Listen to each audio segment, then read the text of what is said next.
Hello hello hello, आप सभी बच्चों को एमआर का बहुत बहुत नमस्कार।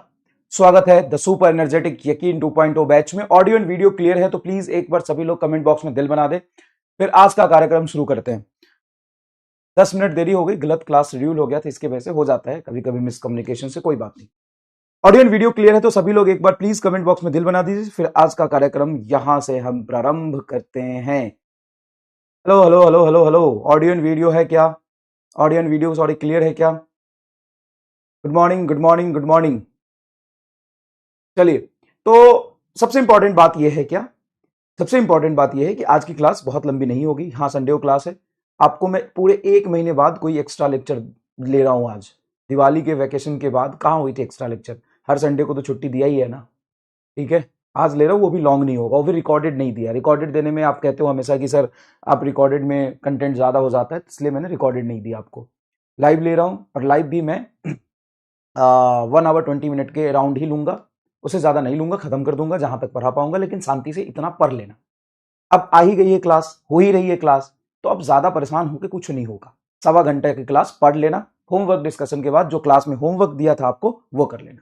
ठीक है, ठीक है भाई। आपको हर संडे को टेस्ट देना होता है, टेस्ट शेड्यूल रहता है, इसलिए एक्स्ट्रा क्लास नहीं लिया मैंने। तो पिछले 3-4 संडे से एक्स्ट्रा क्लास नहीं हुई है आपकी बेटा, तो आज एक ले लीजिए प्लीज, कोई दिक्कत नहीं है सर, आप कराओ, बिल्कुल। थैंक यू सो मच इतना समझने के लिए।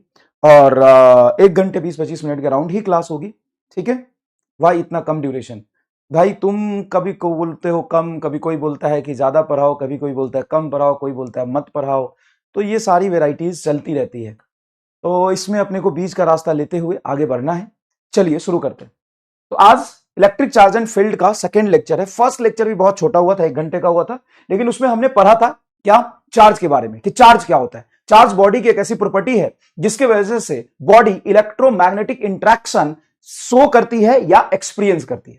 चार्ज की प्रॉपर्टी थोड़ा सा डिटेल में पढ़ना और समझना इसलिए भी जरूरी है क्योंकि अभी से लेके इलेक्ट्रोस्टैट से लेके इलेक्ट्रिक पोटेंशियल एंड कैपेसिटेंस से लेकर के current electricity, magnetism, EMI, AC, EM wave तक आप चार्ज पढ़ते रहोगे, चार्ज के बारे में सुनते रहोगे, समझते रहोगे। तो बॉडी में चार्ज क्रिएट कैसे होता है, बॉडी चार्ज कैसे हो जाता है, बॉडी चार्ज लूज कैसे करता है, चार्ज आने का मतलब क्या है, चार्ज की प्रॉपर्टी क्या है, चार्ज कंजर्व कैसे होती है, क्वांटाइज कैसे होती है, इनवेरिएंट क्या होती है, ये सारी चीजें आपको डिटेल में समझना जरूरी है। ऐसा नहीं है कि तुरंत मैं चार्ज को स्किप करके आगे बढ़ जाऊंगा। तो बेटा ये वो चीज है जो 60% ऑफ द 12th में काम आता है। आप मानते हो इलेक्ट्रोमैग्नेटिज्म 60-65% ऑफ द 12th का वेटेज है। ठीक है, चलिए शुरू करते हैं। तो सबसे पहले आज का गोल क्या है वो समझ लेते हैं। तो आज का गोल है बेटा, होमवर्क सारे हम लोग करेंगे। होमवर्क बहुत बेसिक था, प्रैक्टिस के लिए था, नोट्स में लिखना नहीं था। क्या सारी चीजें क्लियर है?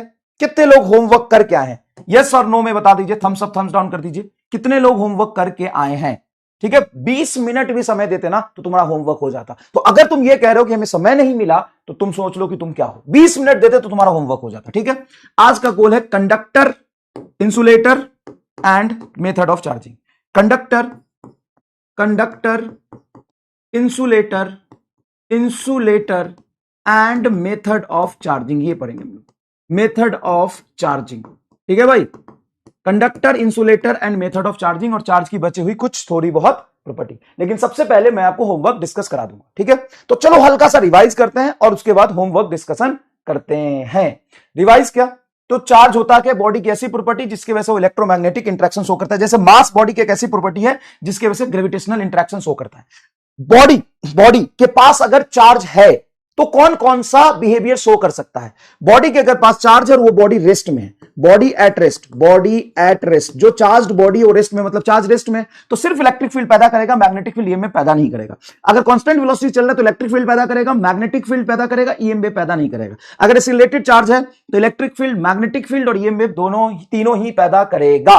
क्या इस बात पे आपको पूरा कॉन्फिडेंस है? कमेंट बॉक्स में आग लगा दीजिए हां से, तो बहुत आसान है। अच्छा देखो ये कितना सिस्टमैटिक है। पहले क्या पढ़ा है? चार्ज रेस्ट में है। तो पहला काइनेमेटिक्स में स्टेट आपने क्या पढ़ा था? रेस्ट, उसके बाद वेलोसिटी, उसके बाद एक्सीलरेशन। तो ऐसे समझो, rest, velocity, acceleration, electric field, magnetic field, EMF. Rest, velocity, acceleration, electric field, magnetic field, EMF. Rest, velocity, acceleration, electric field, magnetic field, EMF. ठीक है, देखो पहला रेस्ट में तो इलेक्ट्रिक फील्ड पैदा करेगा, मैग्नेटिक फील्ड ईएमएफ नहीं करेगा। कांस्टेंट वेलोसिटी से तो इलेक्ट्रिक फील्ड पैदा करेगा, मैग्नेटिक फील्ड पैदा करेगा, ईएमएफ पैदा नहीं करेगा। एक्सीलरेटेड तो electric field, magnetic field, EMF तीनों ही पैदा करेगा। क्लियर है क्या? हाँ सर। सो रिजल्ट बताओ, स्टॉप पोल कर दिया, रिजल्ट बताओ। 73% लोग करके हैं, ठीक है भाई, बहुत बढ़िया, ऐसी मेहनत करते रहो, तुम्हारा सिलेक्शन पास में। ये 26% लोग परेशान करेंगे, तुम गधे हो, नालायक हो, बेवकूफ हो, कामचोर हो। अभी 10 मिनट मिला, उसी में 10 सवाल तुम कर सकते थे। तुम एकदम निकम्मे हो, तुम वाहियात हो, तुम घटिया हो, तुम कामचोर हो, और तुम हमेशा पीछे ही रह जाओगे इनसे, क्योंकि तुम हो।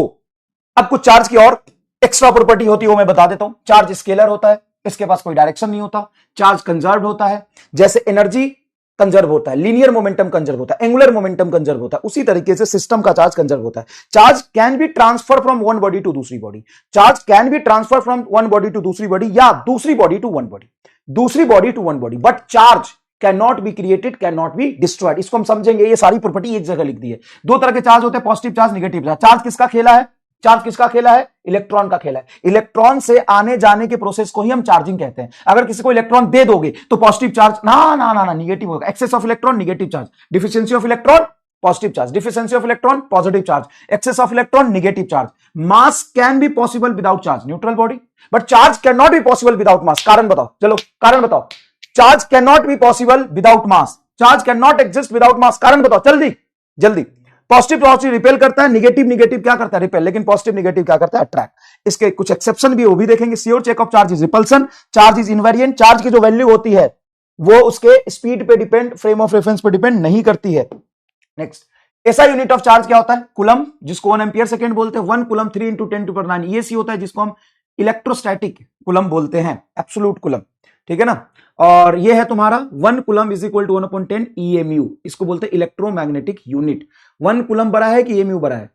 सर EMU बड़ा यूनिट होगा, क्योंकि 1 कूलम 1/10 UMU के बराबर है, तो 1 UMU तो 10 कूलम के बराबर हो जाएगा। देखो 10 को इधर लाओ, 10 कूलम बराबर 1 EMU, मतलब 10 कूलम मिलके 1 EMU बनाता है। तो EMU बड़ा यूनिट। सबसे छोटा यूनिट कौन है? ESU, इलेक्ट्रोस्टैटिक यूनिट, जिसको हम फ्रैंकलिन भी कहते हैं। सबसे बड़ा यूनिट होता है फैराडे। चार्ज इज क्वांटाइज्ड, किसी भी बॉडी पे जो चार्ज होता है हमेशा integral multiple of electronic charge के एग्जिस्ट करेगा, ठीक है। Integral multiple of electronic charge के से एग्जिस्ट करेगा। स्पेसिफिक चार्ज क्या होता है? चार्ज बटा mass. Charge follow scalar addition with nature of charge. Scalar addition का मतलब ये कि मान लो कोई बॉडी पे 5 कूलम चार्ज है और इधर से 90 डिग्री पे यहां 3 कूलम चार्ज रखा है, तो 5 3 8 ही कूलम होगा टोटल। ये वेक्टर एडिशन फॉलो नहीं करता है। मान लो यहाँ पे -2 कूलम और डाल दिया, तो टोटल चार्ज बताओ क्या हो जाएगा? 5 3 8 में से 2 घटा दो तो 6 कूलम हो जाएगा। तो नेट चार्ज स्केलर एडिशन को फॉलो करता है। सर स्केलर में तो हम मैग्नीट्यूड जोड़ते हैं, हाँ, लेकिन ये प्लस माइनस के साथ स्केलर एडिशन को फॉलो करता है, नेचर ऑफ चार्ज के साथ। 5 कूलम 3 कूलम 8 8 में से 2 जाएगा, 6 कूलम बनेगा। यहां तक क्लियर है? यहां तक क्लियर है? ठीक है, यहां तक क्लियर है? हाँ सर ये तो क्लियर है। चलो होमवर्क डिस्कशन फटाफट कर लेते, फिर आगे पढ़ेंगे। बड़े आराम से हम चलेंगे, कोई जल्दीबाजी नहीं है। चलिए देखिए, neutral body can be negatively charge. Neutral body को निगेटिव चार्ज कैसे करते हैं? Giving some excess proton. Proton नहीं दिया जा सकता, न्यूट्रॉन से बॉडी चार्ज नहीं होती है। Giving some extra electron, yes. Removing some proton, proton नहीं रिमूव होता। रिमूविंग सम इलेक्ट्रॉन कर सकते हैं, लेकिन उससे पॉजिटिव चार्ज आएगा, निगेटिव चार्ज नहीं आएगा। तो न्यूट्रल बॉडी निगेटिव चार्ज कैसे होती है? उसको कुछ इलेक्ट्रॉन देना पड़ता है, खत्म। उसको कुछ इलेक्ट्रॉन देना पड़ता है। नो कॉपी मैंने लिख दिया था, नोट्स में नहीं लिखना। सारी बातें हम पहले लिख चुके हैं थ्योरी के फॉर्म में। A positive charge body can make neutral. इसमें पॉजिटिव चार्ज है, उसको मुझे न्यूट्रल बनाना है। तो पॉजिटिव चार्ज का मतलब आपको तुरंत से समझना पड़ेगा कि इसमें डिफिशियंसी ऑफ इलेक्ट्रॉन है। डिफिशियंसी ऑफ इलेक्ट्रॉन इसलिए पॉजिटिव चार्ज है। मान लो इसमें 4 प्रोटॉन और 2 ही इलेक्ट्रॉन, तो इलेक्ट्रॉन की डिफिशियंसी है प्रोटॉन के कंपेयर में, इसलिए पॉजिटिव चार्ज माना जाएगा। इसको कुछ एक्स्ट्रा इलेक्ट्रॉन दे दोगे तो जैसे 2 इलेक्ट्रॉन है, 2 इलेक्ट्रॉन और दे दोगे तो न्यूट्रल हो जाएगा। तो positive charge body can be make neutral by giving some electron. Proton नहीं दे सकते, प्रोटॉन का आदान प्रदान संभव नहीं है। यहां पे डी बता रहे, कौन डी बता रहे? गिविंग सम इलेक्ट्रॉन आंसर नहीं होगा क्या? फर्स्ट चलो फटाफट देख लेते हैं बेटा। During charging of body mass of the body increases then body becomes. अब देखो न्यूट्रल बॉडी है या कोई चार्ज बॉडी भी है, उसको और निगेटिव चार्ज कर रहे हो। अच्छा नहीं, तुम चार्ज कर रहे हो जिससे उसका मास बढ़ रहा है, तो मास कैसे बढ़ेगा? कुछ पार्टिकल दोगे तभी मास बढ़ेगा। और पार्टिकल चार्जिंग में हम क्या दे सकते हैं? सर इलेक्ट्रॉन ही दे सकते हैं, इलेक्ट्रॉन ही दे सकते हैं। तो बताओ कौन सा चार्ज हो जाएगा? निगेटिव चार्ज में मास बढ़ता है और पॉजिटिव चार्ज में मास घटता है। एक बच्चा कह रहा है सी क्यों नहीं? Removing some proton. अबे इतनी बार बता दिया कि प्रोटॉन का आदान प्रदान संभव नहीं है, एटॉमिक नंबर चेंज हो जाएगा उससे, प्रोटॉन में स्ट्रॉन्ग न्यूक्लियर फोर्स लग रहा होता है। किसी बॉडी को अगर हम निगेटिवली चार्ज करते हैं तो उसको इलेक्ट्रॉन देना पड़ता है, एक्स्ट्रा इलेक्ट्रॉन देंगे तो पार्टिकल जा रहा है इलेक्ट्रॉन तो अपना थोड़ा मास लेके जाएगा, स्लाइटली चेंज होगा लेकिन होगा। अगर कोई न्यूट्रल बॉडी है उसको हम पॉजिटिव चार्ज कर रहे हैं, तो न्यूट्रल बॉडी को जब हम पॉजिटिव चार्ज करेंगे तो इलेक्ट्रॉन निकालेंगे तो उसका मास स्लाइटली घटेगा। क्लियर है क्या? हाँ sir. Smallest unit of charge is Franklin, smallest unit of charge is Franklin, ESU, ESU is the smallest unit of charge, biggest Faraday होता है। ठीक है, body is positive charge on it, then it mean it gain some proton, नहीं lost नहीं, proton नहीं, gain some electron से negative होगा, lost some electron. Positive charge मतलब डिफिशिएंसी ऑफ इलेक्ट्रॉन, मतलब lost some electron. Sure check of presence of charge is repulsion, repulsion between the bodies, sure check of charge, sure check of charge. Which of the following is not true about the electric charge? Charge on the body is always integral multiple of certain smallest charge, that is electronic charge, सही है। Charge is scalar, ये भी सही है। Net charge on isolated system is always conserved, ये भी सही है। चार्ज को क्रिएट और डिस्ट्रॉय नहीं कर सकते। Charge can be removed into energy, अच्छा converted, charge can be converted into energy and energy can be converted into charge, wrong हो गया। तो आपका आंसर इसमें कहां चला जाएगा? फोर्थ। देखो एनर्जी कंजर्व रहता है, एनर्जी को एक फॉर्म से दूसरे फॉर्म में कन्वर्ट कर सकते हैं, लेकिन charge is not a form of energy, charge एक अलग फिजिकल क्वांटिटी है। तो चार्ज इज आइसोलेटेडली कंजर्व्ड, वो खुद में कंजर्व रहता है, वो खुद में कंजर्व रहता है। चलिए, select the correct statement about electric charge. Charge can be converted into energy and energy can be converted into charge, गलत है, करेक्ट बोला है। Charge the particle increases with increase its velocity, नहीं, चार्ज इनवेरिएंट होता है। Charge the body is always integral multiple certain, ये सही है। Charge the body is always positive और जीरो, नहीं, निगेटिव भी तो हो सकता है। तो इसमें तुम्हारा आंसर क्या जाएगा? थर्ड। ठीक है, नेक्स्ट देखो, which of the following charge is not possible. कोई भी पॉसिबल और इम्पॉसिबल चार्ज आपको देखना है, ये एमआई स्टार बॉक्स आप for MI star box for check possible charge, for check possible charge, possible charge, कोई भी चार्ज पॉसिबल है या नहीं उसको कैसे चेक करते हैं? पुट Q बराबर anywhere n must be in integer, n cannot be fraction, n cannot be fraction, n cannot be in fraction। अगर n इंटीजर में आ रहा तो चार्ज पॉसिबल है, n फ्रैक्शन में नहीं हो सकता। बट चार्ज Q में be in fraction, charge fraction में हो सकता है। बच्चा पता है इंटीग्रल क्वांटाइजेशन ऑफ चार्ज का मतलब है कि चार्ज इंटीग्रल मल्टीपल में होता है, मतलब चार्ज इंटीगर होगा, नहीं चार्ज इंटीजर नहीं होता, चार्ज फ्रैक्शन में हो सकता है, n इंटीजर होना चाहिए। ठीक है, n must be in integer, n can not be in fraction, but Q may be in fraction. Q का फ्रैक्शन में होना Q का इंटीजर में होना जरूरी कि n का इंटीजर में होना जरूरी? n का इंटीजर में होना जरूरी। तो जब भी कोई भी चार्ज तुमको चेक करना हो तो सीधा Q बराबर n ही रख के चेक करोगे। चलो, 1.6 इंटू 10 टू द पावर -18, ये Q हो गया तुम्हारा। Q को n into electronic charge 1.6 into 10 to the power -19 रखो। बेटा देखो 1.6 से 1.6 कटेगा, -19 इधर आके +19, 10 का पावर 19, 10 का पावर -18, मतलब n बराबर 10 आ रहा है। 10 तो इंटीजर है, पॉसिबल है। 1.6 इंटू 10 टू द पावर -19 ये भी पॉसिबल है। 1.6 into 10 to the power -20 coulomb ये पॉसिबल नहीं है। तो आपका आंसर थर्ड चला जाएगा क्या? बहुत इजी है, क्योंकि यहां पे छोटा चार्ज देखो 10 का पावर -19 कूलम से छोटा होगा ना 10 का पावर -20 कूलम, हाँ, तो पॉसिबल कैसे हो गया? उससे छोटा चार्ज पॉसिबल नहीं होता है। जैसे एक छोटा सा एग्जांपल मैं यहां पे कराता हूं आपको, इसको कॉपी में नहीं लिखना था, इसको देखो, Q बराबर मान लो मैं लिखता हूं 32 into 10 to the power -20 coulomb. बताओ ये पॉसिबल है कि नहीं? ये पॉसिबल है कि नहीं? बोलो, 10 का पावर -19 से छोटा चार्ज पॉसिबल नहीं हो सकता। बताओ ये पॉसिबल है कि नहीं? ए और बी में आंसर करेक्ट करके बताओ, चूज करके बताओ। Q बराबर 32 इंटू 10 का पावर सॉरी ओहो गलत लिख दिया मैंने, सॉरी गलत लिख दिया। Q बराबर 32 into 10 to the power -20 coulomb, ये ले, ठीक है ना? अब करो बताओ ये पॉसिबल है कि नहीं?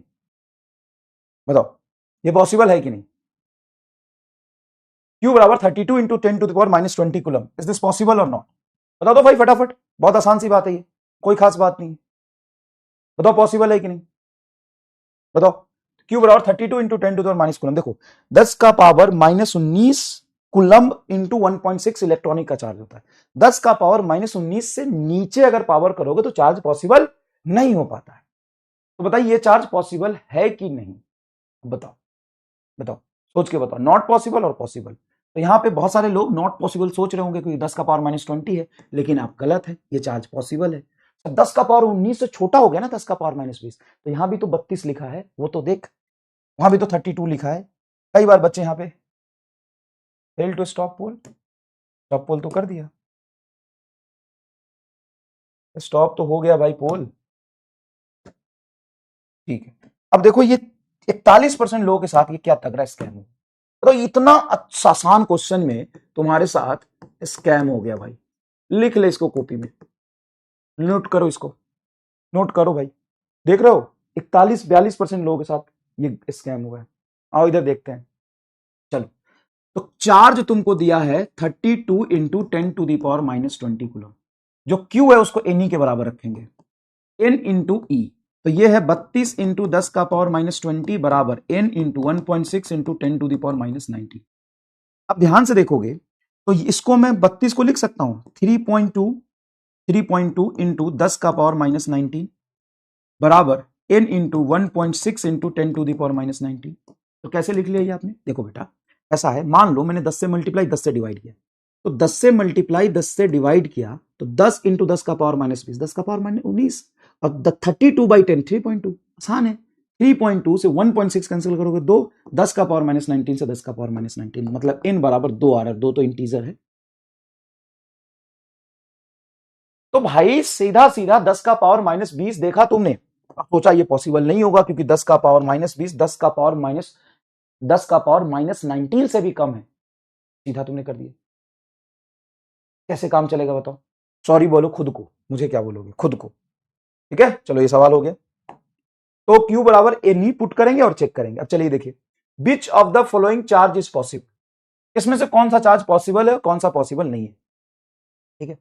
1 कूलम बाई 100, बताओ ये पॉसिबल है कि नहीं, पहला तो 1 कूलम बाई 100 तो बहुत बड़ा चार्ज होता है, अगर तुम 1 कूलम बाई 100 को पुट भी करोगे Q बराबर एन ई, तो देखो चार्ज कितना है 1 coulomb by 100 is equal to n को रखोगे 1 एन को एन रहने दो, इलेक्ट्रॉनिक चार्ज को रखोगे 1.6 इंटू 10⁻⁻19 कूलम। चलो मैं सॉल्व करके दिखाता हूं तुमको ये, तो देखो n बराबर आ जाएगा 1 डिवाइडेड बाई n बराबर, इसको नीचे रखेंगे तो 100 इंटू 1.6 इंटू 10⁻⁻19, 10 का पावर तो 10 का पावर -19, क्या 10 का पावर -17 होगा, वो ऊपर चला जाएगा, तो 10 का पावर 17 डिवाइडेड बाई 1.6। क्या आप इसको ऐसे लिख सकते हो 10 डिवाइडेड बाई 1.6 इंटू 10 का पावर 16, सर लिख सकते हैं, 10 अलग कर लिया ना बेटा, 17 था तो 16 इंटू 10 लिख लिया। अब 1.10 डिवाइडेड बाई 1.6 कैंसिल करोगे तो 6.25 आएगा, तो सर देखो यहां पे n आपका फ्रैक्शन में आ गया 6.25 इंटू 10⁻16। सर ये तो आपका फ्रैक्शन में है फ्रैक्शन में, हाँ सर फ्रैक्शन में, तो बताओ पॉसिबल है कि नहीं। अरे भाई यहां चाचा बैठा हुआ है 10 का पावर 16, उसमें से 2 जीरो निकालो, फ्रैक्शन की डैश हो जाएगी, 625 इंटू 10 का पावर 14, आ गया होल नंबर, आ गया होल नंबर। अरे हाँ सर जी, तो बताओ ये पॉसिबल है कि नहीं। Yes this is very much possible, very much possible, देख लो आराम से। सर ये 1 इलेक्ट्रॉन बाई 50, तो देखो यहां पे यूनिट में ना कूलम नहीं लिखा है, ये क्या लिखा है 1/50 of electronic charge, 1/50 of electronic charge लिखा है, समझने की कोशिश करो, 1 इलेक्ट्रॉन बाई 50 लिखा है, मतलब ये कूलम नहीं है, ये कह रहा है 1/50th charge of electronic charge, ये नॉट पॉसिबल।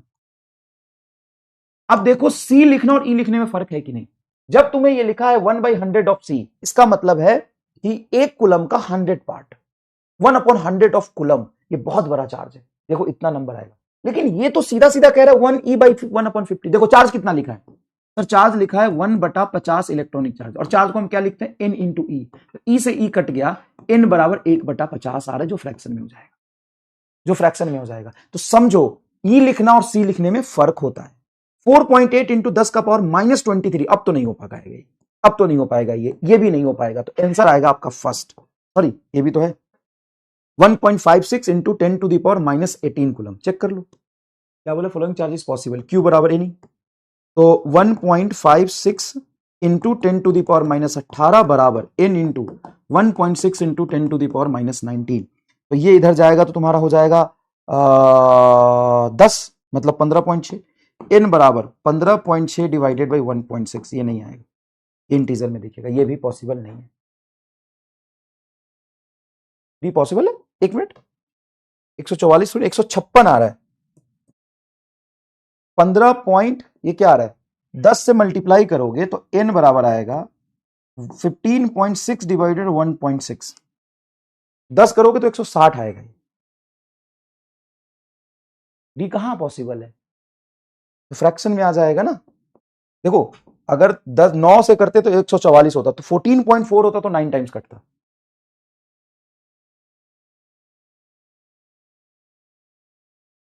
ठीक है, ठीक है। तो यहां पे आप ये लिख लीजिए, इसको नोट्स में कॉपी कर लीजिएगा, एक सवाल एक सवाल ये नोट्स में कॉपी कर लीजिए। ठीक है, 15.6 को 1.6, अरे भाई गुना भाग नहीं आता क्या?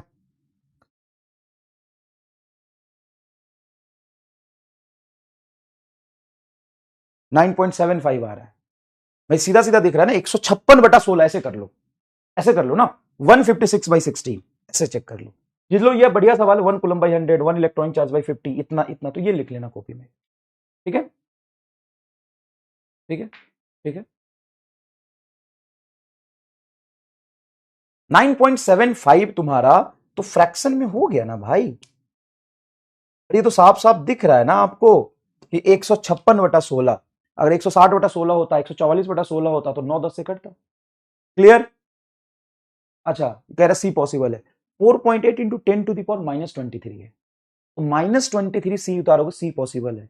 सी आपको पॉसिबल लग रहा है, ठीक है बेटा, मेरी गलती है जो मैंने सी चेक नहीं किया, आप पे भरोसा कर लिया। ये चार्ज है बराबर n इंटू 1.6 इंटू, लिख लीजिए बाकी लोग इस सवाल को लिख लीजिए। अब देखिए बेटा, यहाँ पे 1.6 से कैंसिल कर दो, 16×3 = 30 आ जाएगा, और 19 है और 23 है, तो 10 का पावर -4 आएगा। तो n बराबर देखो, -23 है, -19 है, तो -4 आएगा, मतलब 0.0003 n आ रहा है। तो n की वैल्यू इतना छोटा नंबर में पॉसिबल है ना, 0.1 तो पॉसिबल नहीं होता, लेकिन ये पॉसिबल हो जाएगा। शर्म करो जो थर्ड बोल रहे थे, शर्म करो, शर्म करो जो थर्ड बोल रहे थे। ठीक है, चलो बढ़िया, लिख लिया भाई, ये सवाल लिख लेना, अच्छा है। Which of the following is not true about the electric charge? Electric charge is scalar, सही है। Charge is isolated system is always conserved. Particle having non-zero rest mass can have zero charge. Non-zero rest mass can have zero charge, हाँ सही है। A particle having zero rest mass, मतलब rest mass उसका zero है, can have non-zero charge, कैसे possible है? Non-zero charge मतलब वो कह रहा है उसके पास चार्ज होगा, तो रॉन्ग हो गया। आंसर चला जाएगा आपका फोर्थ। मुझे पता है कि आप यहाँ पे लैंग्वेज में थोड़ा फंसेंगे, मैं फिर बताता हूँ। Particle having non zero rest मास, नॉन जीरो रेस्ट मास मतलब मास है, बट हैव जीरो चार्ज मतलब चार्ज नहीं है, तो न्यूट्रल बॉडी, न्यूट्रल बॉडी, उसके पास मास है लेकिन चार्ज नहीं है। A particle have zero rest mass मतलब मास जीरो है, but have some charge, charge is not equal to zero, मतलब मास जीरो है तो चार्ज आया कहां से? चार्ज तो मास के ट्रांसफर से आता है, डी आंसर हो जाएगा। क्लियर है क्या? नेक्स्ट देखिए, which of the following is not the unit of charge. Farad, coulombs, stat coulomb, faraday. अब ये कंफ्यूजन वाला सवाल इसलिए मैंने तुमको करने के लिए दिया था, सुनो। माइक्रोफैराड कैप्स्टर का यूनिट होता है, ये तुम्हारा आंसर हो जाएगा, ये चार्ज का यूनिट नहीं होता, फैराडे चार्ज का यूनिट होता है। स्टैट कूलम तो आप जानते ही हो, coulomb, stat coulomb, absolute coulomb, Faraday, ये सब चार्ज है, ये सब चार्ज की यूनिट है, लेकिन फैराड आपका चार्ज का यूनिट नहीं है। समझ में आया? विल 10 का पावर 14 इलेक्ट्रॉन, 10 का power 14 electron are removed from a neutral metal sphere, then net charge on the sphere becomes. तो Q बराबर आप लिखेंगे N, N की वैल्यू है 10 का पावर 14 और इलेक्ट्रॉनिक चार्ज है 1.6 इंटू 10 टू द पावर -19, तो 1.6 रहेगा, 10 का पावर 14, 10 का पावर -19, तो 10 का पावर आ जाएगा ये 5, -5 कूलम। ठीक है, तो आप इसको लिख सकते हैं 1.6 को अगर आप 16 लिखो तो 10 का पावर -6 हो जाएगा, मतलब 16 माइक्रो कूलम। और क्या किया? इलेक्ट्रॉन रिमूव किया तो पॉजिटिव चार्ज आ जाएगा, पहला आंसर आएगा। जब इलेक्ट्रॉन रिमूव करेंगे तो पॉजिटिव, और इलेक्ट्रॉन देंगे तो नेगेटिव, इलेक्ट्रॉन देंगे तो नेगेटिव। क्लियर है? ये सवाल मैंने आपको बोला था कॉपी करने के लिए। नेक्स्ट देखिए, a conductor has 14.4 into 10 to the power -19 coulomb. एक कंडक्टर के पास जो चार्ज है वो है 14.4 into 10 to the power -19 coulomb. Then conductor has, तो सबसे पहले चार्ज कैसा है? पॉजिटिव, तो कंडक्टर क्या किया होगा? इलेक्ट्रॉन को लूज किया होगा। इलेक्ट्रॉन एक्सेस में गलत है, इलेक्ट्रॉन एक्सेस में गलत है। अब Q बराबर आप सीधा लिखेंगे N इंटू ई, n बराबर आ जाएगा 14.4 into 10 to the power minus 19 divided by e की value 1.6 into 10 to the power minus 19। ये इससे कट जाएगा, देखो 14.4 डिवाइड 1.6 9 टाइम्स कटेगा 144, एक 14.4 बटा 1.6 इसको लिख सकते हैं 144 बटा 16, 9 टाइम्स कट जाएगा। तो 9 इलेक्ट्रॉन इन शॉर्ट, मतलब डिफिशियंसी है 9 इलेक्ट्रॉन की। बहुत छोटे सवाल है, आई एग्री, बहुत छोटे सवाल है, लेकिन कर लो एक बार। चार्ज ऑन अल्फा पार्टिकल पर चार्ज होता है +2e, तो 32 into 10 to the power minus 19। चलो, body has -80 microcoulomb of charge, ठीक है। The number of additional electron in it will be, negative charge है तो इलेक्ट्रॉन दिया होगा, कितना दिया होगा, तो Q हमको दिया है, E निकाल लो। देखो -80 माइक्रोकूलम है, तो रख सकते हो -80 into 10 to the power -6 coulomb is equal to n। आप जानते हो जब इलेक्ट्रॉन देते हैं तो n को निगेटिव लेते हैं, अरे एक्सेसनेस ऑफ इलेक्ट्रॉन से नेगेटिव चार्ज आता है, तो इलेक्ट्रॉनिक चार्ज हो जाएगा 1.6 इंटू 10 टू द पावर -19 को। तो ऐसा करो 1.6 16 5 80, तो कट के 50 गुना हो जाएगा ये, और माइनस से माइनस कट गया, तो n बराबर उधर आ गया 50 into 10 to the power -6 divided by 10 to the power -19, -19 -6 -13 हो जाएगा। तो n बराबर आपका आ रहा कुछ 50, 5 इंटू 10 टू द पावर -12, 10 है ना, तो 10 का पावर 1 -12, ऐसा कोई ऑप्शन नहीं है। कह रहा है 5 इंटू 10 का पावर 14, कुछ गलत कर दिया क्या? हाँ गलत कर दिया बिल्कुल, ये कटेगा तो 10 का पावर 13 आएगा ना, ये -19 नीचे 6 ऊपर, तो 10 का पावर 13, 13 और 1 14, 10 का power 14। 5 into 10 to the power 14, देखो 5 इंटू 10 टू द पावर 14, एकदम सी सही है। चलिए साहब, चलिए अब यहां तक हमने कंप्लीट कर लिया है, जो भी तुम्हारा होमवर्क था सारे करा दिए। अब ये होमवर्क में 2 ही क्वेश्चन आपको लिखने के लिए मैंने दिए थे। क्यों 2 ही क्वेश्चन लिखने के लिए दिए थे? क्योंकि 2 से ज्यादा आपको लिखना नहीं है, बहुत आसान क्वेश्चन थे। चलो देखो बेटा, कितना लिया मैंने, 25 मिनट लगा। 25 मिनट में मैंने तुमको एक बार रिवाइज भी करा दिया और एकदम बेसिक से सवाल करा दिए, जिससे तुमको थोड़ा कॉन्फिडेंस आ जाए। समझ गए? कोई खास बात नहीं है, कितने सवाल सही हुए बता दो। अब हम जो चार्ज क्वांटाइज्ड होता है उसका कुछ एक्सेप्शंस होता है, एक्सेप्शंस क्या होता है वो समझ लेते हैं। Exceptions of law of quantization of charge, ये सिलेबस में नहीं है समझना, लेकिन फिर भी समझ लीजिए कि हमने बोला कि Q जो पॉसिबल है किसी भी बॉडी पे, वो इंटीग्रल मल्टीपल ऑफ E के पॉसिबल हो, मतलब इलेक्ट्रॉनिक चार्ज के इंटीग्रल मल्टीपल, जहां पे n हमेशा 0 1 2 3 4 एंड सो ऑन इंटीजर में होना चाहिए। लेकिन कुछ ऐसे बॉडी होते हैं जिस पर चार्ज फ्रैक्शन में भी पॉसिबल होते हैं। जैसे कौन सी बॉडी होती है वो? जैसे चार्ज ऑन क्वार्क्स। तो चार्ज ऑन क्वार्क्स की बात करोगे तो 2 तरह के मेनली क्वार्क्स होते हैं, होते 6 तरह के, लेकिन आप थोड़ा 2 तरह के समझ लो, charge of up quark and charge of down quark. Charge of up quark होता है +2/3e एंड डाउन क्वार्क होता है -1/3e। ये मेंशन नहीं है एनसीईआरटी में, लेकिन फिर भी नीट का कोई भरोसा नहीं है। नीट एग्जाम में कुछ भी पूछा जा सकता है, कुछ भी। तुमसे भी पूछ देगा कि इस बार बिहार का मुख्यमंत्री कौन बने, तुम पूछोगे सर ये तो सवाल कहां से आ गया फिजिक्स में, बोलेगा होता है बिहार का मुख्यमंत्री कौन है, ये अपडेटेड रहना चाहिए, आप डॉक्टर बनेंगे, आप पोस्टेड होंगे, बिहार में जाएंगे, आपको पता होना चाहिए, तो ये भी पूछ सकता है। तो कुछ भी पूछ सकता है, सिलेबस में होना ना होना बड़ी बात नहीं होती है, ये बेसिक चीज है, ठीक है सर। मतलब अगर चार्ज E के इंटीग्रल पॉसिबल में होना चाहिए, n हमेशा इंटीजर में होना चाहिए, तो यहां तो इनफ्रैक्शन में हो गया, 2/3 ही आ गया, और यहां पे तो -1/3, मतलब 1/3 ऑफ n की वैल्यू 1/3। आप तो करेगा 1 2 3 एग्जिस्ट करेगा, यहां पे तो 1/3 2/3 आ गया, तो गलत हो गया। हाँ गलत। तो क्या इनवैलिड हो गया क्वांटाइजेशन का लॉ? हाँ इनवैलिड हो गया। लेकिन वो कहां इनवैलिड हुआ? वो न्यूक्लियस के अंदर जो प्रोटॉन होता है, प्रोटॉन के अंदर क्वार्क्स होता है, क्वार्क्स फ्री स्टेट में वैलिड नहीं होता है। तो सुपरफिशियल लेवल पे law of quantization of charge is still valid, but उसके अंदर वाले में थोड़ा सा ये इनवैलिड हो जाता है, ठीक है। अब क्या बोलोगे कि क्या लॉ ऑफ क्वांटाइजेशन खत्म हो गया? नहीं, ऊपर सरफेस लेवल पे ही रहेगा। Law of quantization is still valid because quarks are not exist in a free state. Quarks free state में एग्जिस्ट नहीं करते हैं। ओ हो, इसीलिए, हाँ इसीलिए क्वार्क्स फ्री स्टेट में एग्जिस्ट ही नहीं करते। पर समझ गया। और अगर आप तुम स्ट्रक्चर देखोगे तो इस सीख लो, जो प्रोटॉन होते हैं ना, प्रोटॉन वो 3 क्वार्क से मिलकर बने होते हैं, उसमें 2 होता है अप क्वार्क और 1 होता है डाउन क्वार्क। तो टोटल चार्ज कैसे निकालेंगे? 2 अप क्वार्क का देखो, 2/3e प्लस 2/3e माइनस 1/3, तो टोटल 3 एलसीएम ले लो, 2 2 4, 4 - 1, 4 - 1, देखो ना भाई एलसीएम लो 3, तो देखो 2e और माइनस e, तो क्या होगा 4e माइनस e, बताओ क्या हो गया 3e/3, 3 से 3 कट गया, प्लस e चार्ज आ गया। तो प्रोटॉन ऐसे बनता है। और न्यूट्रॉन न्यूट्रल होता है, लेकिन वो भी चार्ज पार्टिकल से मिलकर बना होता है। न्यूट्रॉन को अगर देखोगे तो ये भी 3 क्वार्क से मिलकर बना होता है, अप, डाउन और डाउन। तो इसका टोटल चार्ज होगा 2/3e minus 1/3e minus 1/3e। तो टोटल चार्ज आ जाएगा बेटा 3, एलसीएम ले लो, 2 माइनस 2 मतलब 0, लिख लो इसको। ठीक है ना, बोर्ड में था ये, सीरियसली।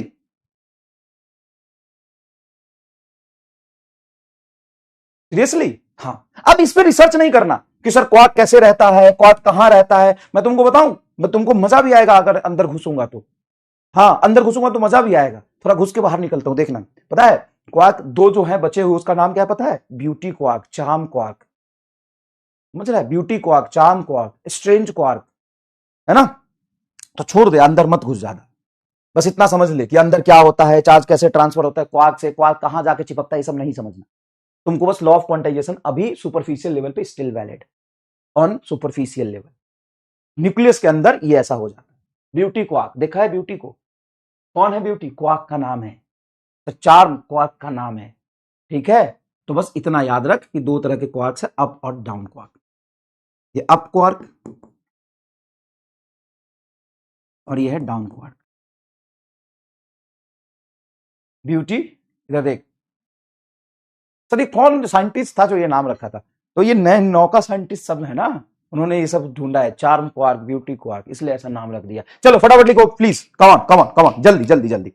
अब 2-3 क्वेश्चन थोड़े से चार्ज के, क्वांटाइजेशन के थोड़े अलग टाइप के करते हैं, थोड़ा सा कंसेप्चुअल क्वेश्चंस करते हैं, फिर हम आगे बढ़ते हैं, फिर हम तुमको दिखाऊंगा चार्ज का लेन देन। ठीक है ना, चार्ज का लेन देन और डीप में कैसे होता है। जैसे मैंने एक सवाल लिखा, 2 × 10⁻11 electron are required by a body per second. मतलब एक बॉडी है जो पर सेकेंड चार्ज ले रही है कि इलेक्ट्रॉन ले रही है? इलेक्ट्रॉन ले रही है। कितना? 2 × 10⁻11 electron are required by body per second. मतलब dN/dt, number of charge acquired by the body per second तुमको दिया है कितना? 2 × 10⁻11 पर सेकेंड इलेक्ट्रॉन ले रहा है, number of electron gaining per second. देखो 2 × 10⁻11 electron are required by the body per second. ठीक है, then find time in which body will get total charge of 6.4 × 10⁻⁻7 coulomb. तो टोटल चार्ज बॉडी 6.4 × 10⁻⁻7 कूलम कितने time में gain कर लेगा? Find time, कितने time में गेन कर लेगा? Find time, find time in which body will gain इतना चार्ज। अब तुम खुद करो इसको, मैं तुमको नहीं करके दिखाऊंगा, तुमको खुद सोचना है, खुद करना है, खुद टाइम निकालना है। बहुत लेंदी और भारी सवाल नहीं है, आराम से करिए इसको, आराम से करिए इसको, आराम से करिए। सर देखो, चार्ज पर सेकेंड कितना ले रहा है? वो इतना है। तो 1 सेकेंड में चार्ज इतना ले, तो टी मतलब 1 सेकेंड में इलेक्ट्रॉन इतना गया है, तो टी टाइम में कितना इलेक्ट्रॉन जाएगा निकाल सकते हैं। हाँ, N number of electron gain in T time. बहुत बेसिक सी बात, पर सेकेंड इतना इलेक्ट्रॉन ले रहा है, तो टी टाइम में कितना इलेक्ट्रॉन लेगा वो निकाल सकते हैं। हाँ बताओ, इतना इलेक्ट्रॉन 1 सेकेंड में, तो टी टाइम में इलेक्ट्रॉन होगा 2 × 10⁻11 × टी। सर देखो ना, कांस्टेंट रेट से जा रहा है, इतना ही पर सेकेंड से इलेक्ट्रॉन जा रहा है, पर सेकेंड इतना इलेक्ट्रॉन जा रहा है, पर सेकेंड इतना इलेक्ट्रॉन जा रहा है, तो टी टाइम में कितना इलेक्ट्रॉन जाएगा? निकाल लिया सर, निकाल लिया। तो मुझे बताओ चार्ज कितना गेन करेगा टी टाइम में?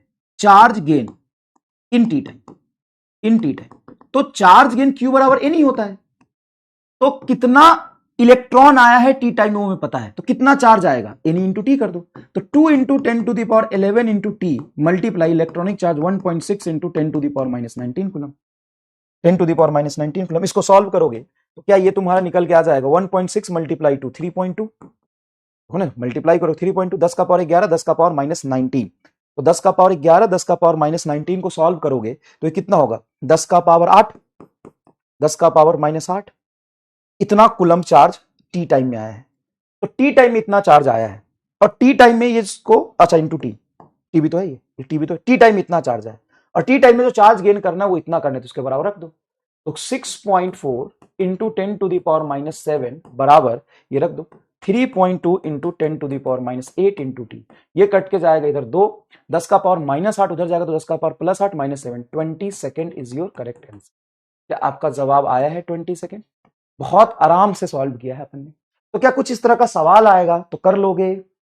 सर कर लेंगे। अच्छा बताओ, ये कांस्टेंट रेट से इलेक्ट्रॉन आ रहा था, अगर वेरिएबल रेट से इलेक्ट्रॉन आता तो क्या करते? तो सर इंटीग्रेशन करके करना पड़ता। जैसे मैं बोलता 2 इंटू 10 का पावर 11 इंटू टी इलेक्ट्रॉन पर सेकेंड एक्वायर कर रहा है, मतलब वो टी टाइम डिपेंडेंट है रेट, तो यहां पे dq बाई dt लिखते, इस dt को यहां ले जाते, इंटीग्रेशन करके करना पड़ता।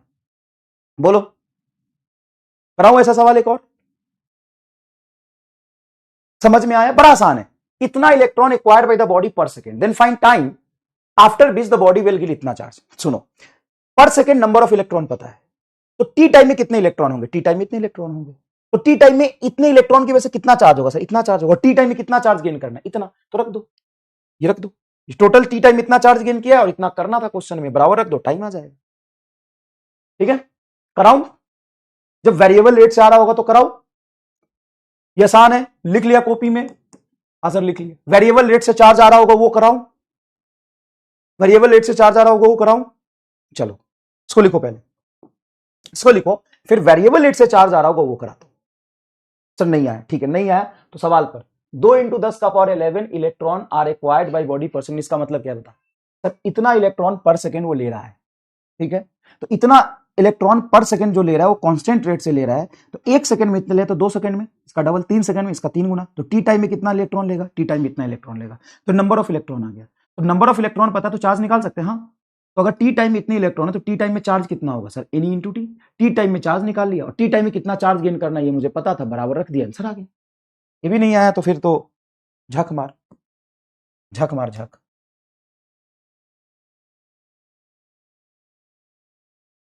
चलो इधर देखो, इधर देखो, if 2 into 10 to the power 11 p per second electron are required by the body per second, then find time after which the body gets total charge of 6.4 into 10 to the power -5 coulomb will get, -5 coulomb will get। करो कितने time में इतना charge उस पर आ जाएगा। तो पीछे वाले सवाल और इस सवाल में क्या फर्क है, पहले ये पहचानो। पीछे वाले सवाल और इस सवाल में क्या फर्क है ये बात पहचानो। तो देखो यहां पे तुमको दिया हुआ है कि इतना electron are required by the body per second, तो पर सेकेंड जो इलेक्ट्रॉन एक्वायर हो रहा है, नंबर ऑफ इलेक्ट्रॉन ये दिया हुआ है 2 into 10 to the power 11 into T. तो पहले जीरो टाइम में कितना इलेक्ट्रॉन ले रहा है? टाइम जीरो रखोगे जीरो, फिर वो 1 सेकंड में इतना लेगा, अगले सेकंड में इसका डबल हो जाएगा, तीसरे सेकंड में इसका 3 गुना हो जाएगा, टाइम डिपेंडेंट। तो डीएन बराबर आ जाएगा 2 into 10 to the power 11 T into D T. पहले यहां पे टी नहीं था, जब ये टी नहीं था तो ये कांस्टेंट था, तो dt से मल्टीप्लाई किया, dt का इंटीग्रेशन सिंपल टी आ जाए।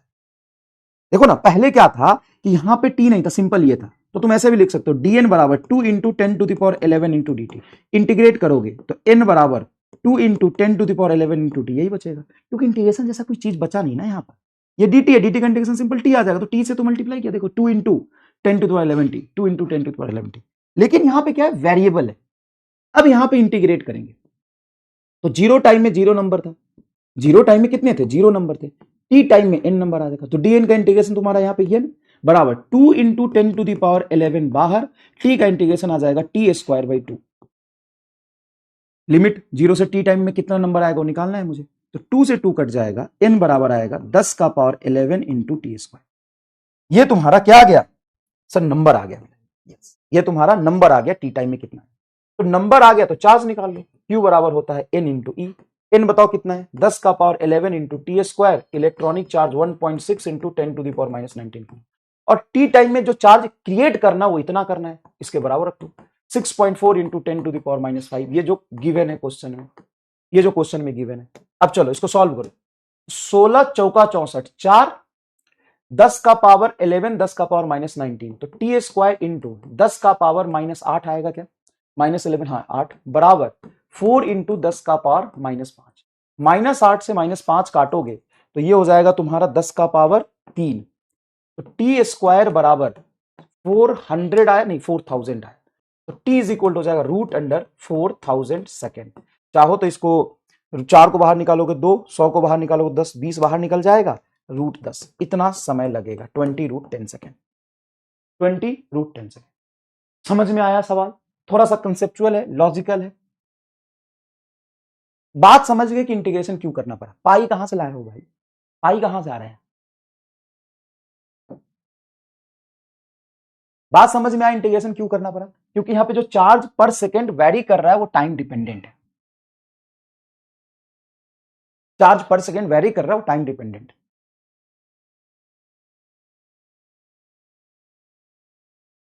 क्लियर? क्लियर? क्लियर?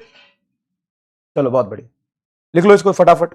इंटीग्रेशन करके इन्हीं के बराबर रखना है, जल्दी जल्दी जल्दी जल्दी जल्दी जल्दी जल्दी। ठीक है, अच्छा एक बात बताओ, मैं तुम्हें इलेक्ट्रॉन का नंबर बता दूं कि इतना इलेक्ट्रॉन है तो उसमें कितना चार्ज होगा वो निकाल लोगे?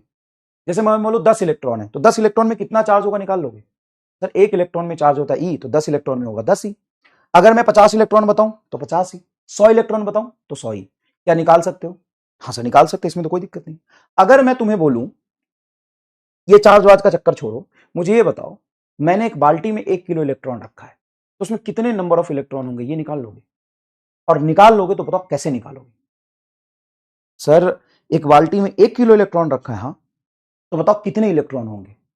सर यूनिटरी मेथड से निकाल लेंगे। अगर 1 किलो इलेक्ट्रॉन है, सबसे पहले देखेंगे उसमें नंबर ऑफ इलेक्ट्रॉन कितना है, और नंबर ऑफ इलेक्ट्रॉन देखने के लिए क्या देखेंगे कि एक इलेक्ट्रॉन का मास होता है 9.1 इंटू 10⁻³ kg, एक इलेक्ट्रॉन का मास। तो n इलेक्ट्रॉन का मास होगा n इंटू 1 इलेक्ट्रॉन का मास बराबर टोटल 1 kg रख दो, तो नंबर ऑफ इलेक्ट्रॉन पता चल जाएगा। TQ होगा ना सर? कहां से TQ हो जाएगा? T है तो T का इंटीग्रेशन T²/2 आएगा कि TQ हो जाएगा? कहां से TQ आ जाएगा इसमें? ठीक है, तो क्या ये तुम सोच सकते हो? हाँ। अब मैं मास और चार्ज दोनों को मिला के एक छोटा सा सवाल बना सकता हूं, छोटा सवाल बना सकते हैं। देखो मैंने छोटा सवाल पूछा तुमसे, find total charge on 81.9 kg of electron. एक बाल्टी में मैंने, देखो ये बाल्टी है और उसमें खूब सारे इलेक्ट्रॉन रखे हैं, बाल्टी भर के इलेक्ट्रॉन। अब इस बाल्टी में कितने इलेक्ट्रॉन रखे हैं? सर मास पता है हमें, 81.9 kg इलेक्ट्रॉन है। तो अगर इतना इलेक्ट्रॉन है तो इसमें नंबर ऑफ इलेक्ट्रॉन कितने होंगे बता सकते हो? हाँ सर देखो, नंबर ऑफ इलेक्ट्रॉन अगर मान ले n है नंबर ऑफ इलेक्ट्रॉन, तो n इलेक्ट्रॉन का मास जो आएगा वो आएगा n इंटू 1 इलेक्ट्रॉन का मास होता है 9.1 इंटू 10⁻³ kg बराबर टोटल मास रख दे m टोटल।